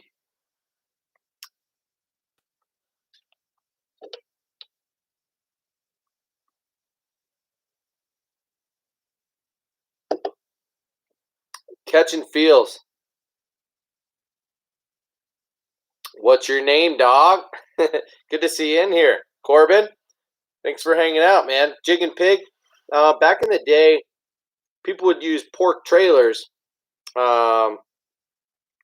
instead of soft plastic. So it's just a different different flow, different trailer style, and so the way that people would thread trailers onto jig hooks was different. And so chunks came into play before people started using full-size soft plastics or cutting them down.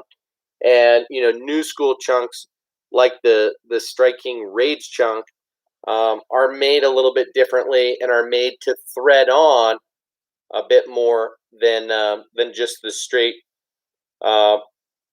pork style trailer. So that said, you could still thread on that chunk that I just showed you onto a jig like this, but it's not going to be free for quite as much action.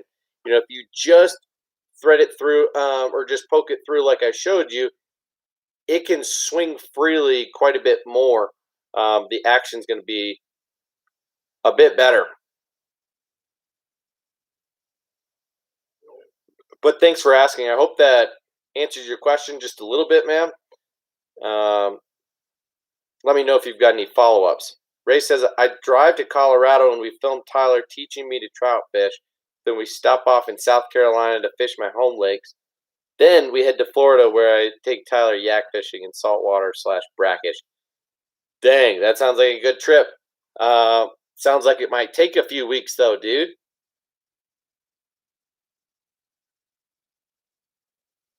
We could make it happen in a week. But what do you mean you drive to Colorado? Why not fly out here, Ray? Can you not fly, bro?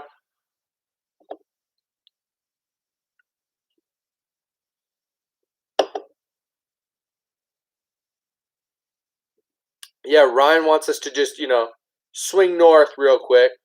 So you pop out here to Colorado, and then, on our way back, we'll just scoot on up to Saskatchewan, and, it's on the way pretty much. Catching Feels. Corbin says, I have a purple and green pig I tried using, but it didn't work. I didn't try letting it swing. Yep. Well, yeah, give it a shot, man. But, it's an old school technique. So confidence is a huge thing when it comes to fishing. You can catch a bass on anything, but the way that you work the bait plays a huge role. So the way that you rig the bait is first, and then the way that you actually retrieve and work the bait is pretty important too, man. Riley says, no, look, if you want to see some gators, come down here and go fishing. We can go out on my boat. It's a 20-foot skeeter. Just got it. Come fishing. Dang, Riley. Love to go on that 20-foot skeeter. We're coming down. Ryan says, Riley, we're all coming down. We're in. Matt says, hey, stupid YouTube was way late on my notification. Dang, Matt. Sorry to hear that, man. We're an hour and a half in. Pushing 2 hours right now. It's 10:44 p.m. my time. I'm going to show you guys some combos right now. All right? You guys ready for this? Ray says, I skydive, and I'm a former paratrooper. I don't fly without a chute. Oh, get out of here, Ray. But that's super cool that you're a former paratrooper and that you do skydive, but why can't you fly on a commercial airline and get out here to Colorado in a few hours instead of a few days, man? Let's get the trip started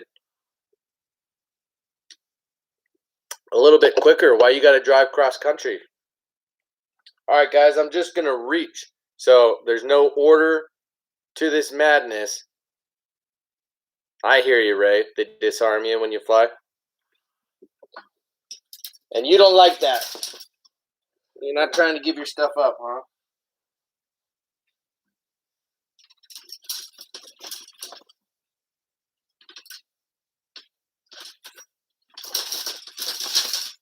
Dang. We got rods tangled, broskies.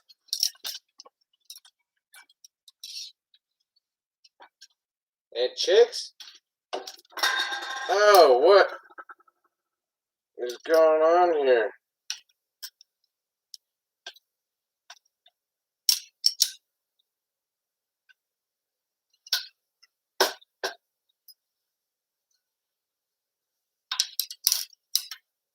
There it is. There it is. That's one. Boom.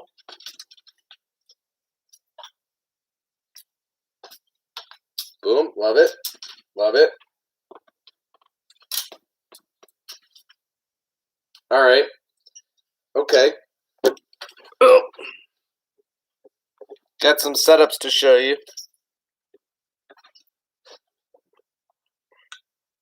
902 miles from Denver. That's nothing, Ryan. We could make it.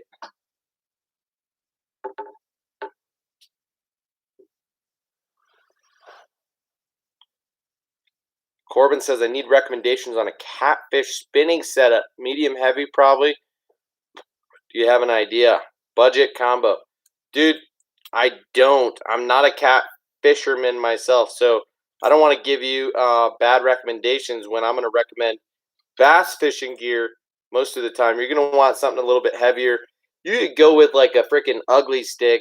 You know, if you're catfishing, dude, it's fine to have something that's a little bit heavier, but heavier duty, because you're going to make fewer casts and you're just going to let it sit there, right? So, Corbin, I'd just go with, you know, an ugly stick rod and like a, you know, a Shimano.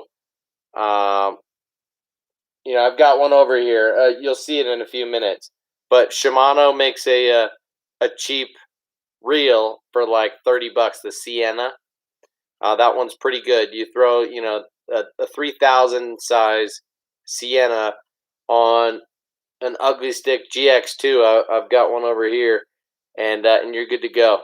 You know, anything from 6.5 feet up, and you'll be fine, dude. Yeah, medium heavy and bigger, and you're good. So, combo number one, guys, is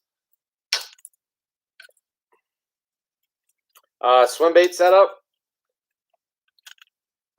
Right now, I've got the Spro BBZ1 6-inch in the rainbow trout color rigged up on here. This is like a 2.5 ounce bait, and on it I've got it rigged on the Dobbins Fury 795 swim bait rod and the Daiwa Tatula 200 TWS reel. This in the 6. Actually, it's a 7-speed, 7 3-to-1. I just slow it down, just real super slow. But I've got this thing on braid to a 20-pound mono leader. And yeah, I'm using high vis green braid. This is the Power Pro V2 Slick, and I'm using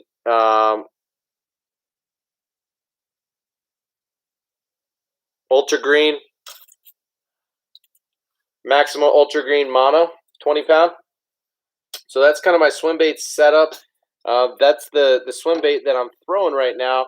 I'll probably start throwing glide baits a little bit more. There's no real rhyme or reason. I just haven't thrown the swim bait as much as I should have this past month, quite frankly. But I am missing some of these comments. I know that. So sorry, guys, if I am and neglecting some of what you're saying. My bad. Ray says, so we'll go Canada, Colorado, South Carolina, North Carolina, Florida, then over to Louisiana, and we'll top it off. Film the whole thing, do it in a week. Crash at each other's pads, camp in Florida.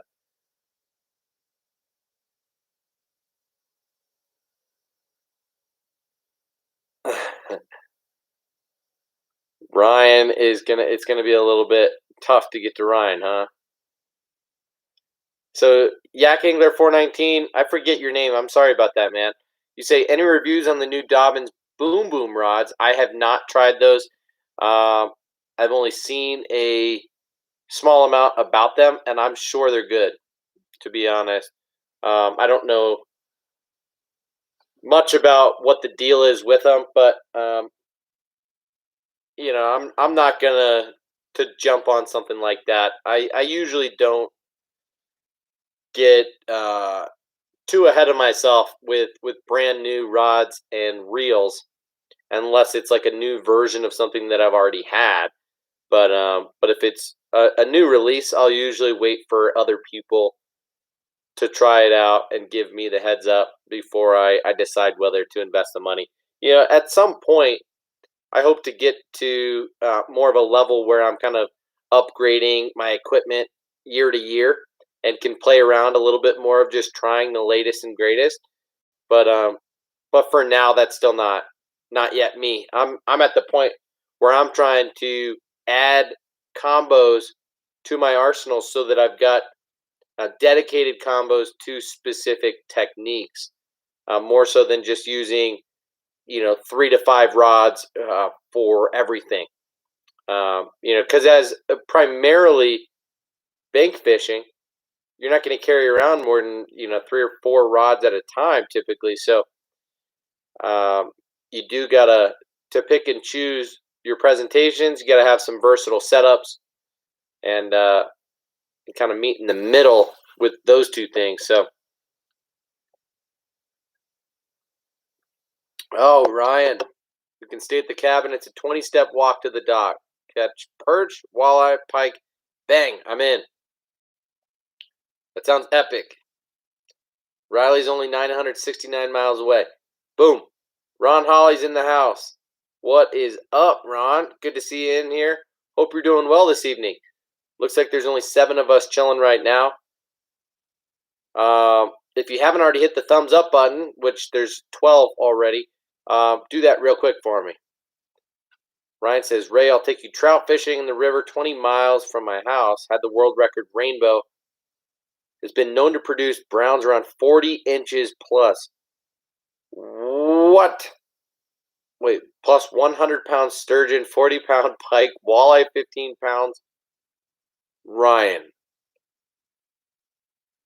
That sounds ridiculous, bro. Chasing some monster fish. I mean, I don't even... That's ridiculous, dude. Good for you. I'd love to try that sometime. Please do text me pics of the cabin. All right, guys. Combo number 2 that I've been throwing, and just started throwing it the other day. Trying to get the topwater bite going. This is the Whopper Plopper 110 in the black, the loon color. And I've got this on my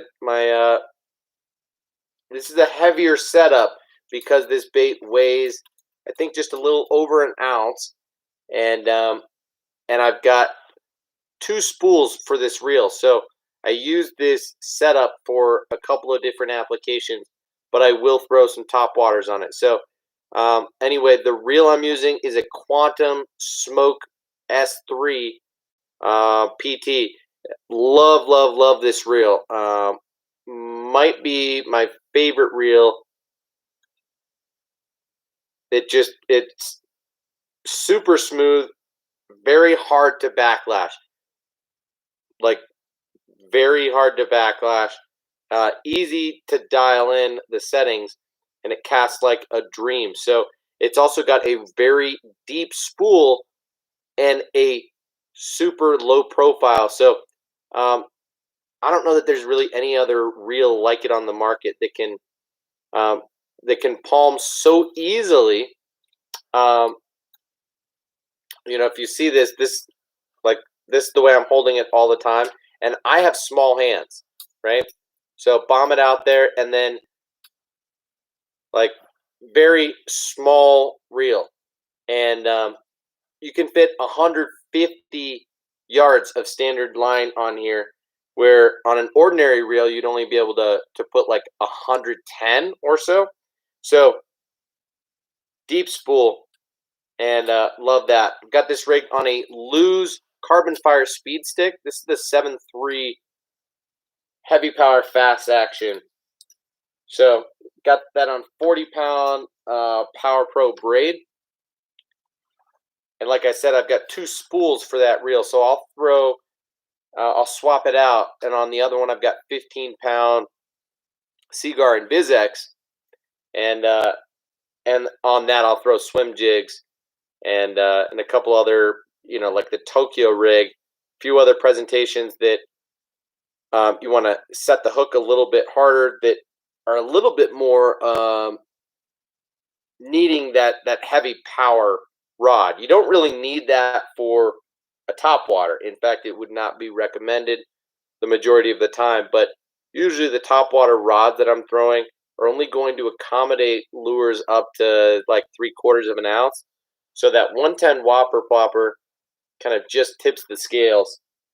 I like that 7.3 heavy a lot better for the 130 size whopper plopper than I do the 110, but the 110 is kind of an in-between weight and size for me. All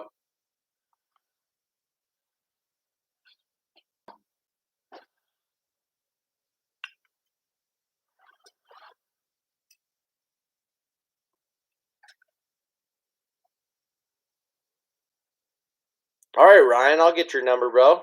Why not?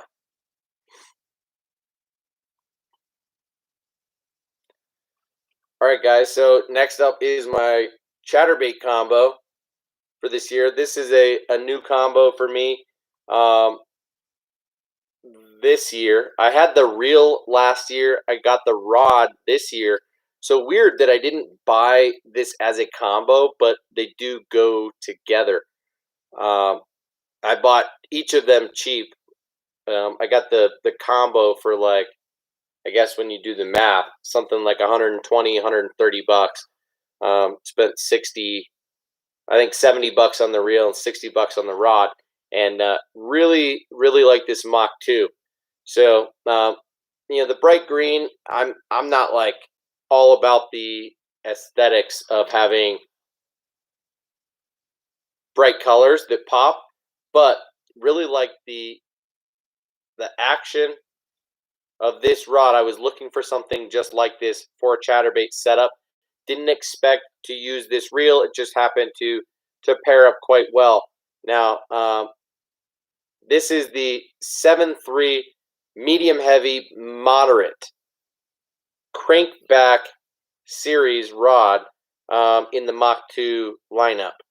So medium heavy, moderate. Okay, so I can't show you right now the bend that this rod has, but it's got a lot of parabolic bend to it, and a lot more forgiveness than the old chatterbait setups that I was using last year, throwing a medium heavy fast action. So that moderate action really slows down that tip and bends the rod quite a bit more. So throwing a 3/8 ounce jackhammer chatterbait the majority of the time. This guy I have thrown a handful of times, caught maybe a half a dozen fish on so far. I think this is still my original trailer. I've rigged it twice now, so I had to kind of fix it one time, but really liking this bait so far. Just can't get them to eat it every time. So I do sometimes wonder if color is playing a role where I'm actually scaring away some fish because this presentation is so bright. In some clear water situations, I do wonder if it's just a little bit too much, even though it's a classic pre-spawn spring, bright red. It's a good color to throw, but I do wonder about that sometimes. So another setup that I like to throw, yeah, lose. We're gonna talk lose a little bit more. One more lose. Frankie says, I want a Carbon Light 2.0 combo. Yeah, Carbon Light's good, for sure. BPS has their stuff made by Daiwa. So, for the most part, I'm a fan. I like their stuff.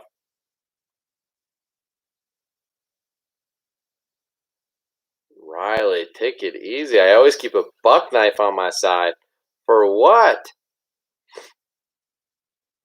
Because there was a murder in Saskatchewan, huh? Freaky. But 4 years ago, I mean, that's not that recent.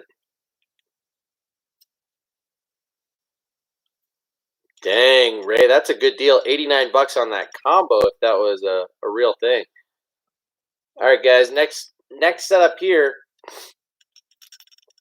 I can use this setup for so many different things, but this right here, this is a cheap rod, $50 rod. This is the Abba Garcia Vengeance rod. You can get this at Walmart. In fact, I think I did get this at Walmart. 50 bucks. In fact, I've had 2 of these, and I learned the hard way that this rod, the guides specifically, are not too happy about running braid. So that tip-top guide will nick very easily if you're running braid through the guides. So I've learned to just throw straight fluorocarbon with these bait casting rods, the Vengeance rods. So anyway, I've got this. This is the 7-foot medium heavy. It'll throw lures 3/8 to 1 ounce, and on it I've got the Lose. This is the Laser Pro Speed Spool LFS, and the Laser Pro, there's just a few subtle differences.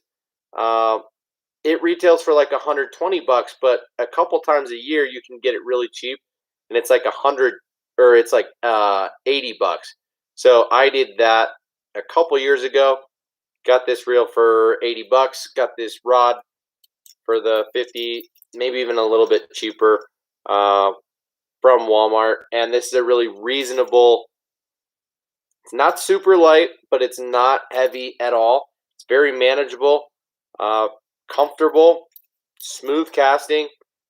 Does take a little bit of dialing in your settings on the loose setups, just because once you back off that spool tension, it will backlash pretty easily. So there's a real fine line when it comes to casting distance and backlashing with loose reels, at least in my experience so far.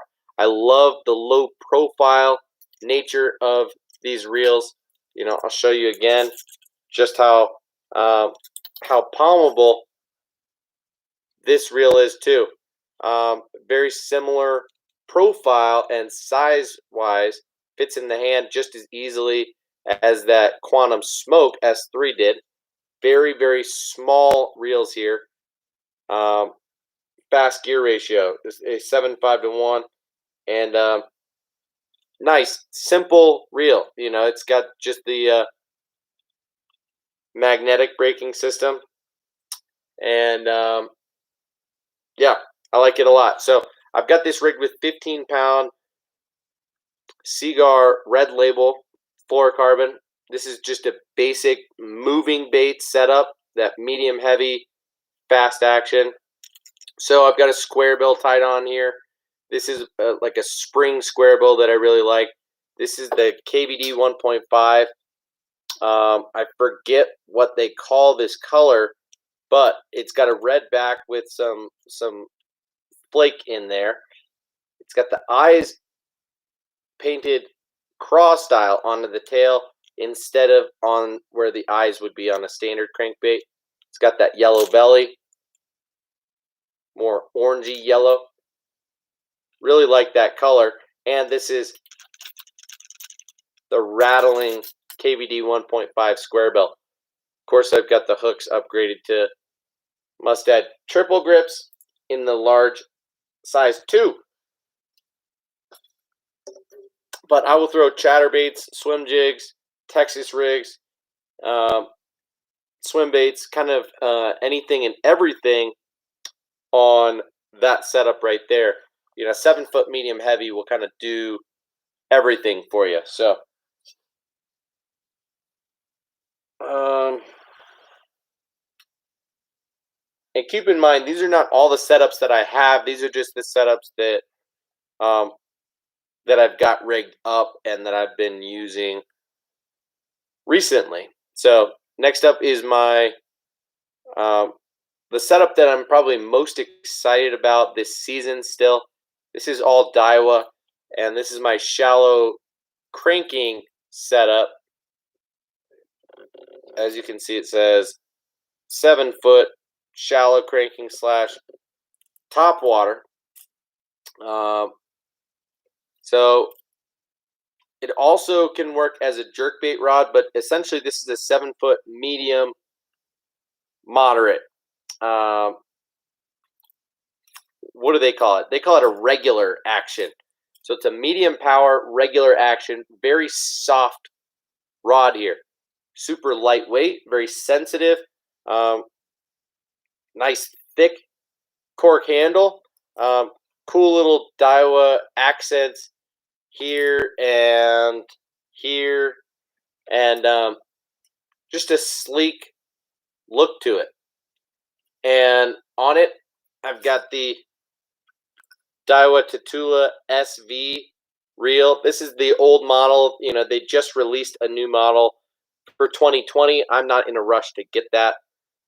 This is the old one. This is in the 6.3 to 1. 6.3 to 1. You know, they color this plate on the side to indicate the gear ratio. The gold is the 6-speed. You know, I think there's a purple and a red. That would be the 7 and the 8-speed for the Tatula SV. The SV has an amazing braking system and does a remarkable job of casting lightweight lures. So on this shallow diving cranking setup, I can throw lures pretty light on here. You know, 1/4 ounce comfortably. On here right now, I've got 12-pound P-line tactical fluorocarbon, so it's got a little bit thinner of a diameter than other 12-pound fluorocarbons on the market, and it's super strong. But that size is kind of a one size do everything when it comes to crankbait fishing for me. And so I could put 10-pound on here, but I'm usually not going to go heavier than 12. Especially for shallow cranking. So this is what I'm going to throw square bills and other shallow crankbaits like this Lucky Craft Moonsault CB100 I've got rigged on here. Really, really like that setup. A little bit more expensive. You know, the reel's $200 and the rod is like 159. So that's one of my more expensive setups. But yeah, Riley, the Carbon Light 2.0 is good. As I said, all the Carbon Light stuff, the Johnny Morris stuff for Bass Pro Shops is made by Daiwa, and it's quality. So, you know, in fact, I think this first thing I'm gonna grab.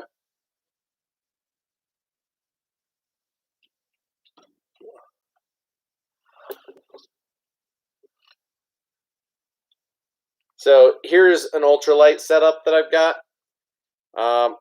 Caught a couple of rainbow trout on this setup here last Saturday. This is a Zeeman TRD ticklers in this pink color called Laguna Shrimp. And I've got it on a red, 1/15 ounce finesse Shrooms jig head. And this is on a cheap rod, right? This is the Berkley, what do they call it? The Berkley Lightning rod, right? Another freaking Walmart special, I think. This thing's like $30, $40, something like that. Cheap rod. They make it in a bunch of sizes and actions. This is the Trout series 8-foot ultralight.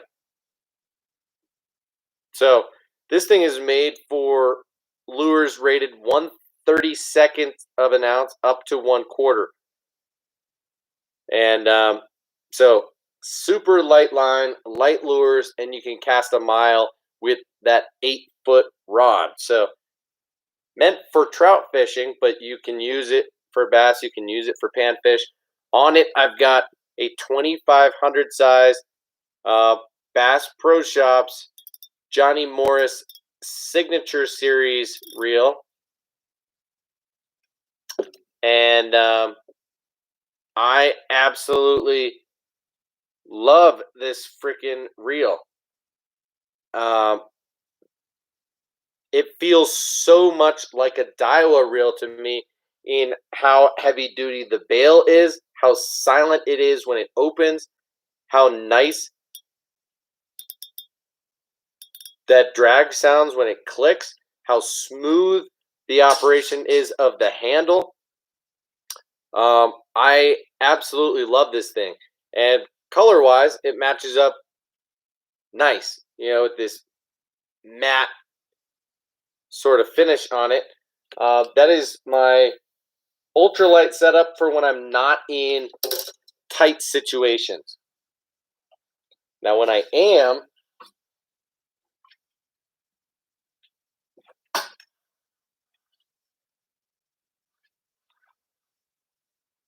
sorry I'm not watching you guys' comments. I don't even know if Matt says, has Colorado started heavy mountain runoff yet? 7 more days till I get there. Not really, dude. The flows have been relatively low. I've had a guided fly fishing trip here get postponed or canceled twice now on me in the last couple of weeks. So flows are not as high as they should be. But dude, fishing is going to be great no matter what. Ryan says, I just got a Veritas. Haven't used it yet, though. Yep, I've heard great things about the Veritas rods for sure.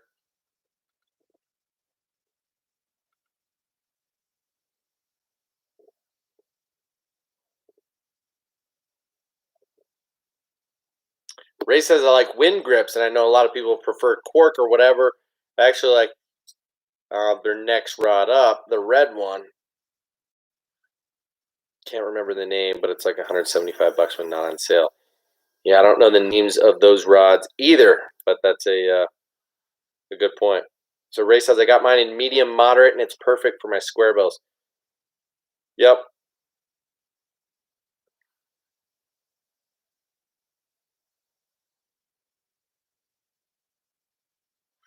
Yeah, Riley. Okay, so here's my other ultralight. I will bring this when I'm going to small ponds, or I'm somewhere that is where I'm making very short casts. This is a 5.5 foot ultralight, and I've got a small capacity reel on here. So this is really for pan fishing more than trout fishing or bass. And I've got very light line. On that other 8 foot, I've got 10-pound braid, maybe 8-pound braid, to a 6-pound fluorocarbon leader. And on this guy, I've just got 4-pound straight fluorocarbon. And this is a Shimano setup, and it's budget. This is cheap. This is a Shimano Scimitar, Scimitar. And again, I think you can get this rod and this reel maybe from Walmart. Don't quote me on that. I don't know. But the rod is something like $40, and the reel is something like $30. This is the Shimano Sienna, like I was mentioning. Very basic reel. I think this bail is a little bit lightweight, and I think the handle is certainly underwhelming and has some play and is made of plastic. But for $30,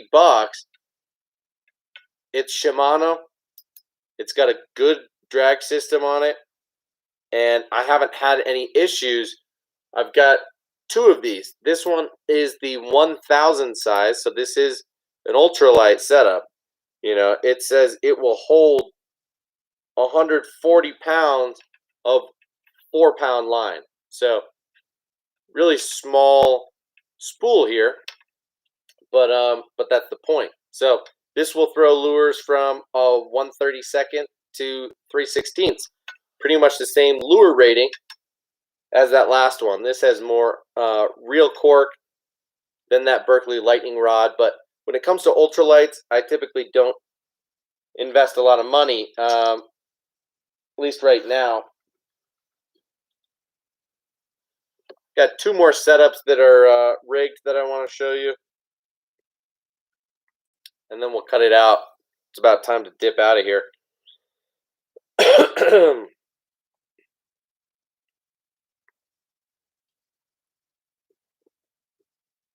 Riley says, I got some new colors on my order. The Strike King Rage Tail Craws. I got the Falcon Lake Craw color and the PB&J. Do you own any and have any opinions? Not of the Rage Craw, but I'll show you in a minute. Frankie says, affordable spinning combo idea for stripers. Anyone? Bank fishing only for a 150 to 200 foot wide river. See, spinning combos on stripers, that's not really my game, is heavy spinning tackle. Yeah, this is about as big as I get right here. This is a 3000 size reel here. And this was actually like my first setup that got me back into bass fishing. So I bought this thing like 4 years ago, and it's still hanging in there. This is a combo that I bought from Cabela's. It's a Luz Laser RZ Carbon speed spin combo. I could probably guarantee they don't make these anymore, and maybe they just made it for Cabela's. I don't even know, but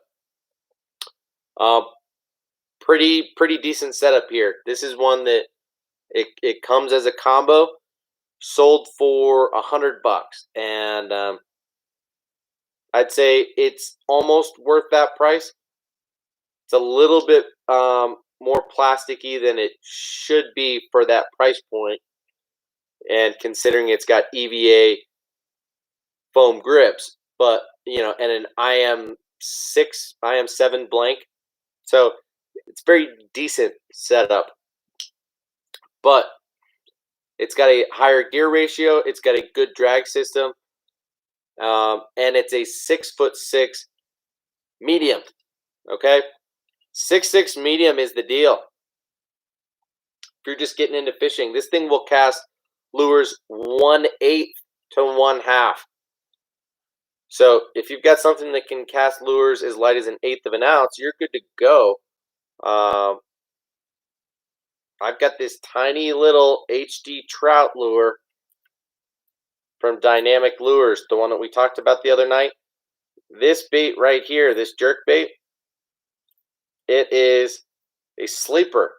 Look at that pearlescent blue belly. It's perch pattern. This guy right here caught a pretty big walleye for me today. I could not tell you size-wise specifically because I did not land and hold the fish, but it got to the bank. I thought it was worn out and that it was safe for me to climb down to where the fish was to unhook and release the fish. But unfortunately, in the process of climbing down there, I let go of some of that tension on the fish, and it literally popped off and flopped around on the bank for a second and made its way back into the water. So pretty big walleye, and I haven't caught a walleye in a while, so I was a little disappointed. Okay, last setup, guys.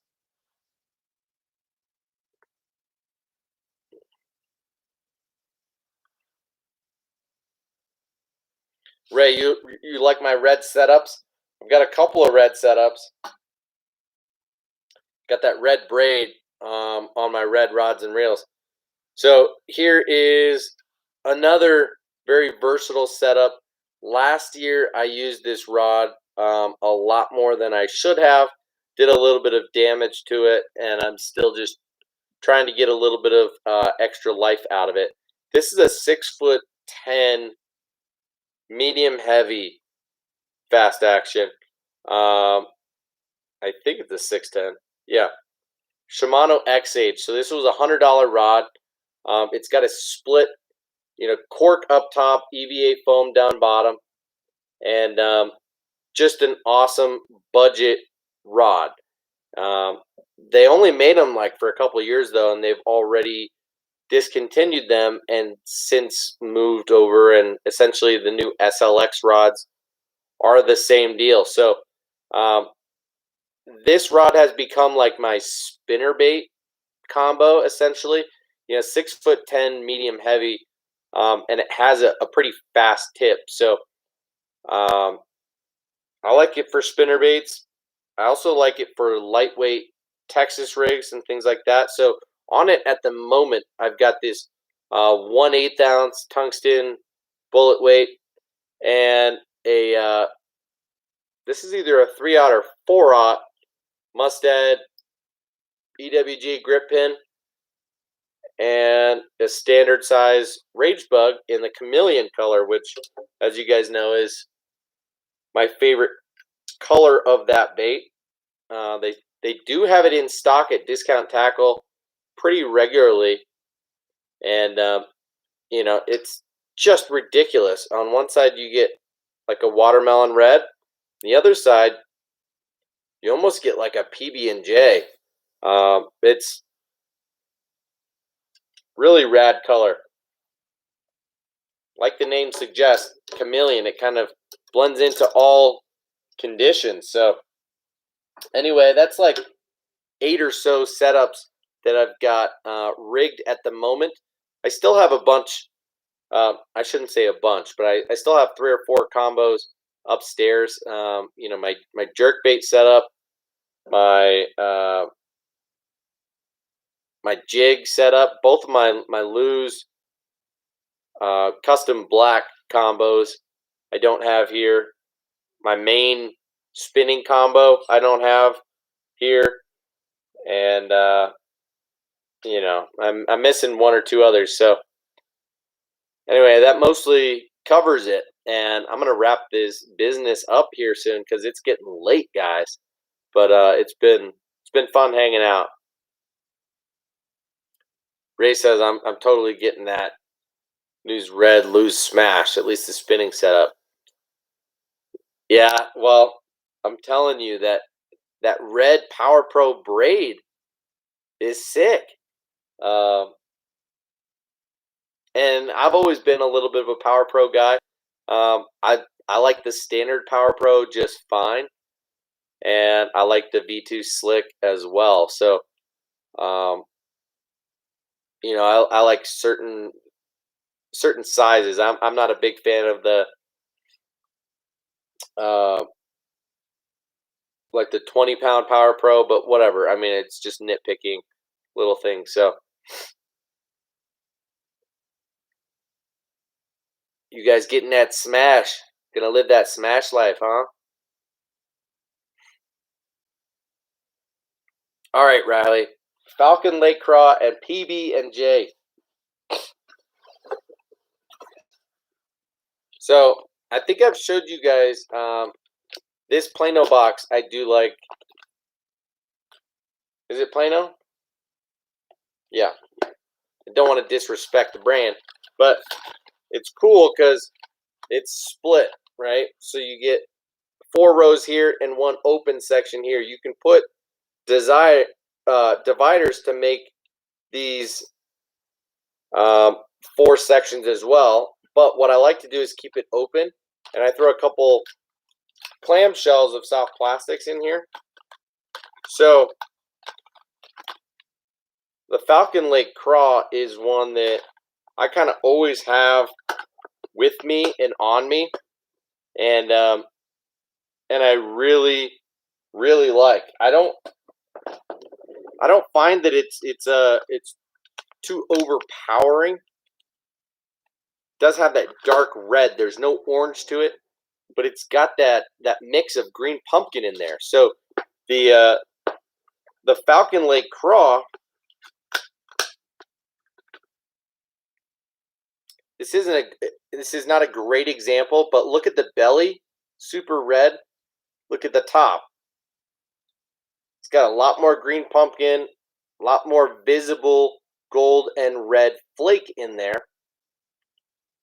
So I really like this color because it's kind of two-tone, a bit natural, has the red in there, but is not so overpowering like some colors are. You know, this Delta red color by Rage Tail is bright, right? Through and through, both sides.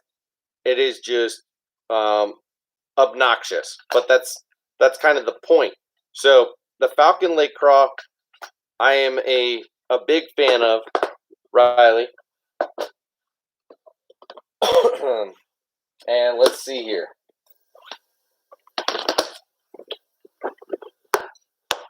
Open up my box of Rage Bugs. Well, these are more just my bug box. And here's a June bug for example. You can see how dark that purple is, how apparent the flake is in it. Here is a peanut butter and jelly. You get it. It's very purple, but it's natural, more of a brownish purple, and then you definitely get that lighter brown top. Okay, as you can see, you get the eyes on this side, not on this side. So when it comes to the Rage Tail baits, you can tell which side is supposed to be up. Here's another one, purple, brown, pretty substantial. I like that peanut butter and jelly color. You see it from the side. Kind of a nice two-tone there. I don't have a lot of opinion on the color. I think it's nice and natural, to be honest. You get that brown top, which is what the fish are seeing most of the time. And then you get that purple bottom. And I've always had a weird thing for purple, chartreuse, certain colors, right? But peanut butter and jelly, you know, like here's the Kitech Crazy Flapper in the small 2.8-inch size. I love that PB&J color. So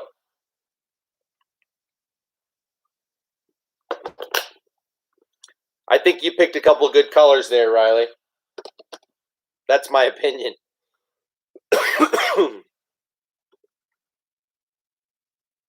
Corey, when are you going to announce the giveaway winner? Well, I haven't announced the giveaway at all. So I'm going to post the giveaway in the next couple of days, and it will start then. And then I will announce the giveaway winner in about a week. So usually I run my giveaways like the last week of the month, Corey, just so you know. But I do like one giveaway per month, and I try to have it be specific to the time of year and what's relevant, what products are new, upcoming, what's cool, as opposed to just get rid of stuff that I'm not going to use or that I don't like anymore or that I didn't like in the first place. There are some instances where I will give away baits that are not quite what I thought it was, or that just didn't float my boat, but that I feel like might for somebody else. So that's the deal with the giveaway, Corey. Ray says green pumpkin purple, definitely one of my favorite combos. Yeah, No, that's an awesome one. Do you mean green pumpkin purple flake or green pumpkin purple swirl? That's a new color that looks awesome. Riley says, I love natural colors. Little crazy colors sometimes, too. I hear you. No, I didn't really get in touch with Jack. He sent me like a text, a picture of the lipless crankbaits, I think, but our conversation didn't really go anywhere, so I do need to chase him down about that. Thank you for the reminder, Riley. Dick Fitzwell says, you use flipping hooks more than EWG for bug style baits? That is a great question because I'm like 50-50. You know, I just showed you guys I've got it rigged on a lightweight Texas rig. I like the versatility that an EWG hook brings. So having like a grip pin EWG hook would be probably my preference when it comes to versatility, because I can just throw other baits. I can throw craws, bugs, worms, kind of everything on that same hook. But with the flipping hook, I'm pretty much only going to throw creatures and bugs the vast majority of the time. But that said, when it comes to just throwing bug style baits, I would prefer a flipping hook, but that doesn't mean that I use it more. So I've got both, but I don't bring my terminal tackle box with me every single time I go out, so I don't always have a flipping hook and give myself that option. But that's on me. No problem, Corey. Ray, Shaky had preferences. Sure.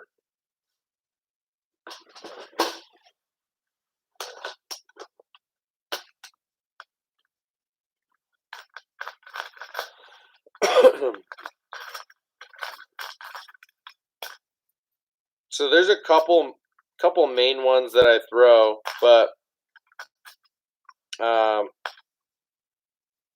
really the owner Ultra Head Shaky type is like my number one. Okay, I throw this. Here's one rigged.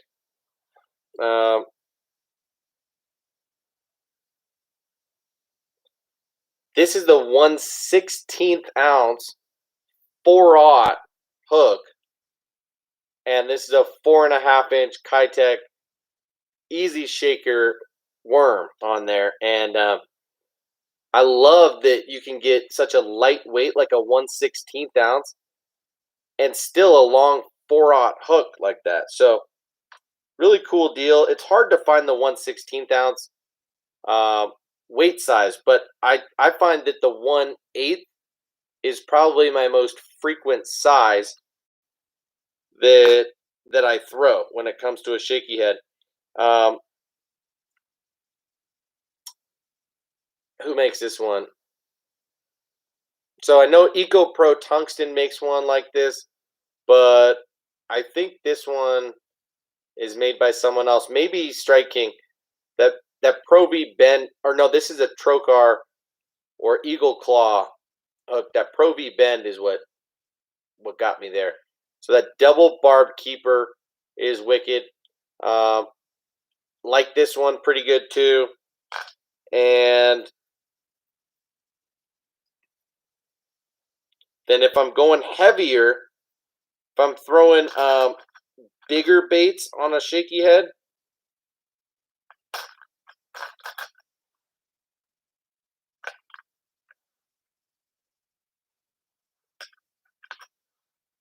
sometimes I will go just a little bit old school, and I'll throw, this is more of just a standard ball style.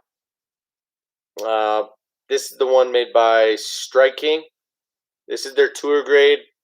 So I tend to trust and like the hooks that they put in their tour grade jigs, just up and down. So it's got a very standard soft plastic keeper there made of lead, and a good light-ish wire hook on there. Now that's a little bit heavier. That's a 3/16. This guy, if I'm fishing deeper, if I'm fishing rocks, if I want a stand-up presentation, this is the Yum, I don't know what they call it, Ed Pumpkin Head or something like that.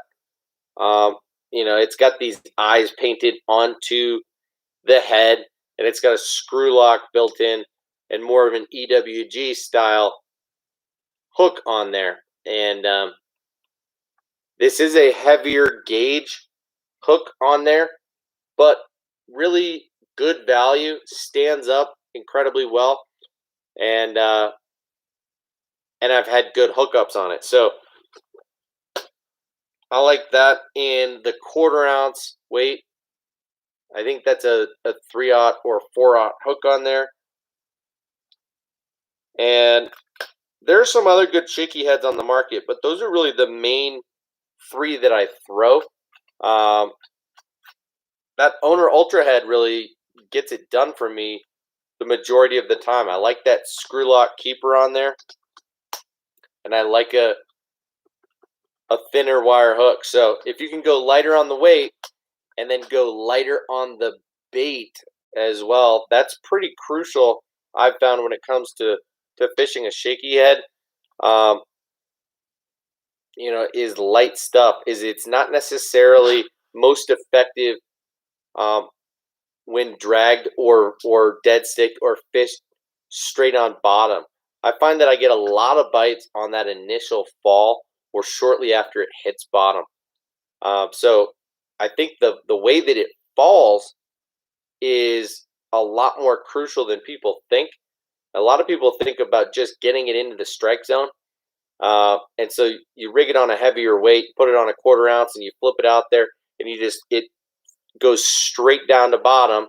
It gets the attention of some fish in the area, and maybe they come on over to check it out, and you may or may not get them interested when you start working the bait back to where you are, be it on the bank or on a boat. But I find that when you put it on a lighter and lighter weight, that it kind of does its thing on the way down, and you can give it a little bit of extra action on the fall, and you can get bit on the fall before even that first lift up. So try going light, try going small with your presentation, see if it makes a little bit of a difference. What did you just say, Ray? Think about just how to get it to rig straight. Well, on something like the Ultra head, you screw it until you can see that the bait is exactly sideways, right? With a bait like this Kitech, I can see the two-tone plastic and exactly where it needs to be. So I can see where that bait's supposed to come out, and therefore where it's supposed to come in. So it's not ever going to come out. It is going to go in there, but then I'm going to bury the hook in the body. Whoops. Whoops. And that's more or less it right there. I don't know if you just saw any of that or not, but just line it up, bend it back, bury it into the body, and then it is there for easy access. When you set the hook, it will come through pretty easily. And when you use a thin soft plastic worm like this, it's going to make the hook sets a lot easier. Your hookup ratio is going to go way up, and the action of the bait is going to be so much better. I think you're going to get more bites when you use an easy soft plastic, a light one that's going to have more action, float up tail first. So, oh, Dick says I always bring 6 to 7 hooks for each application with me. Yeah, that's a lot.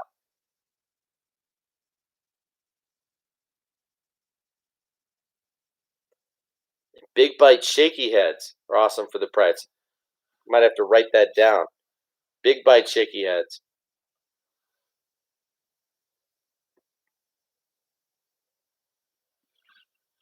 Riley says, so I just got my 2 there Ned Rig baits. I have Junebug, green pumpkin orange, meat dog, and chartreuse. Any good colored tubes? I've been looking everywhere. Can't find nothing but.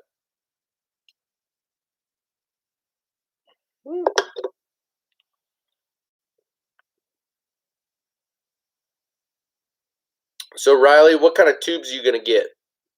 Are you looking at getting Zeeman tubes, or are you talking like regular soft plastic tubes, like the KBD coffee tubes? These tubes are the deal.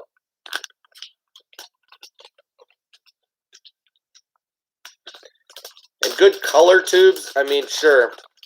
Depends on how clear your water is, you know. Like something like this standard green pumpkin is going to get the job done most places, but green pumpkin purple copper flake, a smoke purple flake, like a melon type of color, are all awesome when you're fishing for smallies in clear water. But depends on what your conditions are. We haven't really talked about tubes very much before here. Dick says, here in St. Louis, the fish are all over the Cinco bite. Haven't gotten to use a Ned rig in months. Well, whatever. If you're getting bit, you're getting bit. You know, not that big of a deal. But yeah,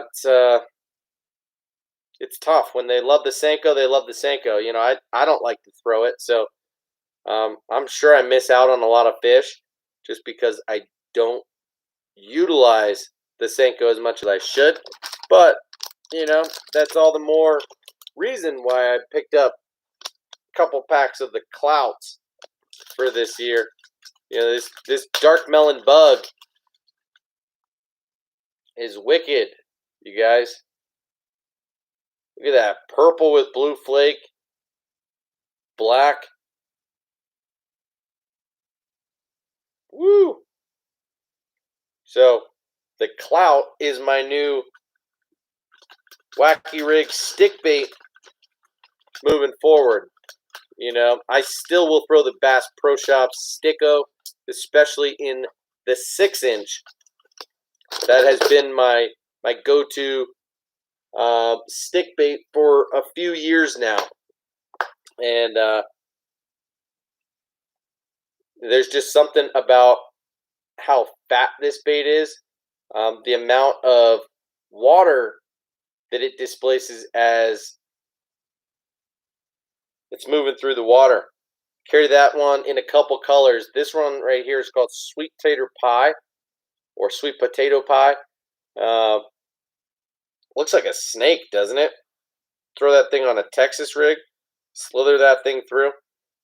Or how about this chartreuse and white laminate? The Sticko is a sleeper. You know, a lot of people know about it, but it's incredible value and a really good bait. So, you know, for half the price of what you pay for a Yamamoto Cinco, I think it's worth it.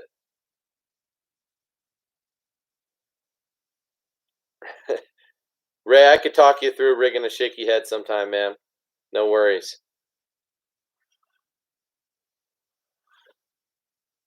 Riley, any soft plastic tube you can get your hands on? What? Green and orange tubes. Interesting. Oh, okay. Riley, look on Discount Tackle. There are some tubes. I think they're made by Big Bite Baits, if I'm not mistaken. Or maybe they're made by Dry Creek. But they've got some really good ones, especially like some double dipped tubes that have like the green tips. And I think you'd really like those. I wish I knew what they were called. Maybe I could look them up.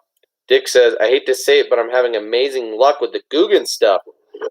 Well, Dick, tell us, what Guggen stuff are you having amazing luck on? Because I've had great luck on their soft plastics, and I will, I can get behind the majority of their soft plastics, and we'll continue to throw some of them. Really like their Bandito bug, for example, but I am not even on the fence, but just plain not interested in most of their hard baits. Their jigs, I think, look pretty decent, and I like that they're all hand-tied skirts. But you said Slim Shake in natural, as well as the Lunker Log. Sure. Yeah, man, I've got a pack of Slim Shakes here in Watermelon Red. I don't know where the original bag went, but I've just got the clamshell of plastic sitting here. Haven't used them. The Lunker Log, I'm sure it's pretty good. It's a stick bait though, right? Does it fish any different? Because for $1 a bait, it should be as good as a Cinco, if not better. But do you know from a technical standpoint what makes it different or better, or what the fall rate is like on that, Dick? Yeah, no, I think that scent on the Guggen baits is pretty good, man. What do they call it? Slaunch scent or something like that? Riley says, Ray, since I'm sponsored, my package gets out, I hate to say it, before non-sponsored people had a certain code I can put in. Dang, Riley, good for you. Getting early access on those baits.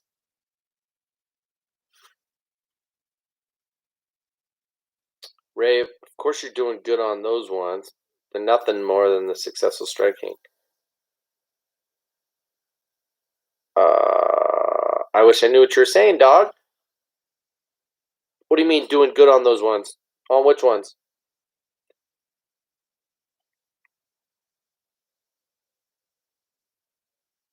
Oh, the Bandito bugs? For sure. No, I mean, they're literally the same thing, dude. Bandito bugs are rage bugs, just with a different scent and a slightly different profile. But it was such a copycat that they had to license it. So, all right, guys, we're 2 hours and 43 minutes in. I am going to bounce out of here. I know it's Ray's dream to be on here for 3 hours sometime. So, we can't make that dream come true tonight. So I'm going to dip out of here, go get myself a fresh beer, and get ready for bed. It's almost midnight. So I'm hanging out with my girls tomorrow, and am available to stream tomorrow night if you guys want to get back on. I don't know what exactly we'll talk about necessarily. I've got a ton of organizing to do here in my bait room. It is a mess, but I appreciate you guys hanging out and watching the unboxing, checking out some of my setups, my gear that I got rigged up for right now. So fun hanging out as always, guys. Really like this crew that we've got. It doesn't seem to be growing rapidly, but I almost prefer it that way. Quite honestly, the subscriber base is growing, the channel is growing, but the crew who hops on here and hangs out here for these live streams is staying consistent, and I like that it's a pretty tight squad for now. So really appreciate you guys, your support, and the community that we're creating here. If somehow, some way you're watching this video right now and you are not subscribed to this channel, please just do me that favor. I mean, you've got to have a Google account by now, a Gmail or something to where you can actually subscribe. You know, do you not have a YouTube account?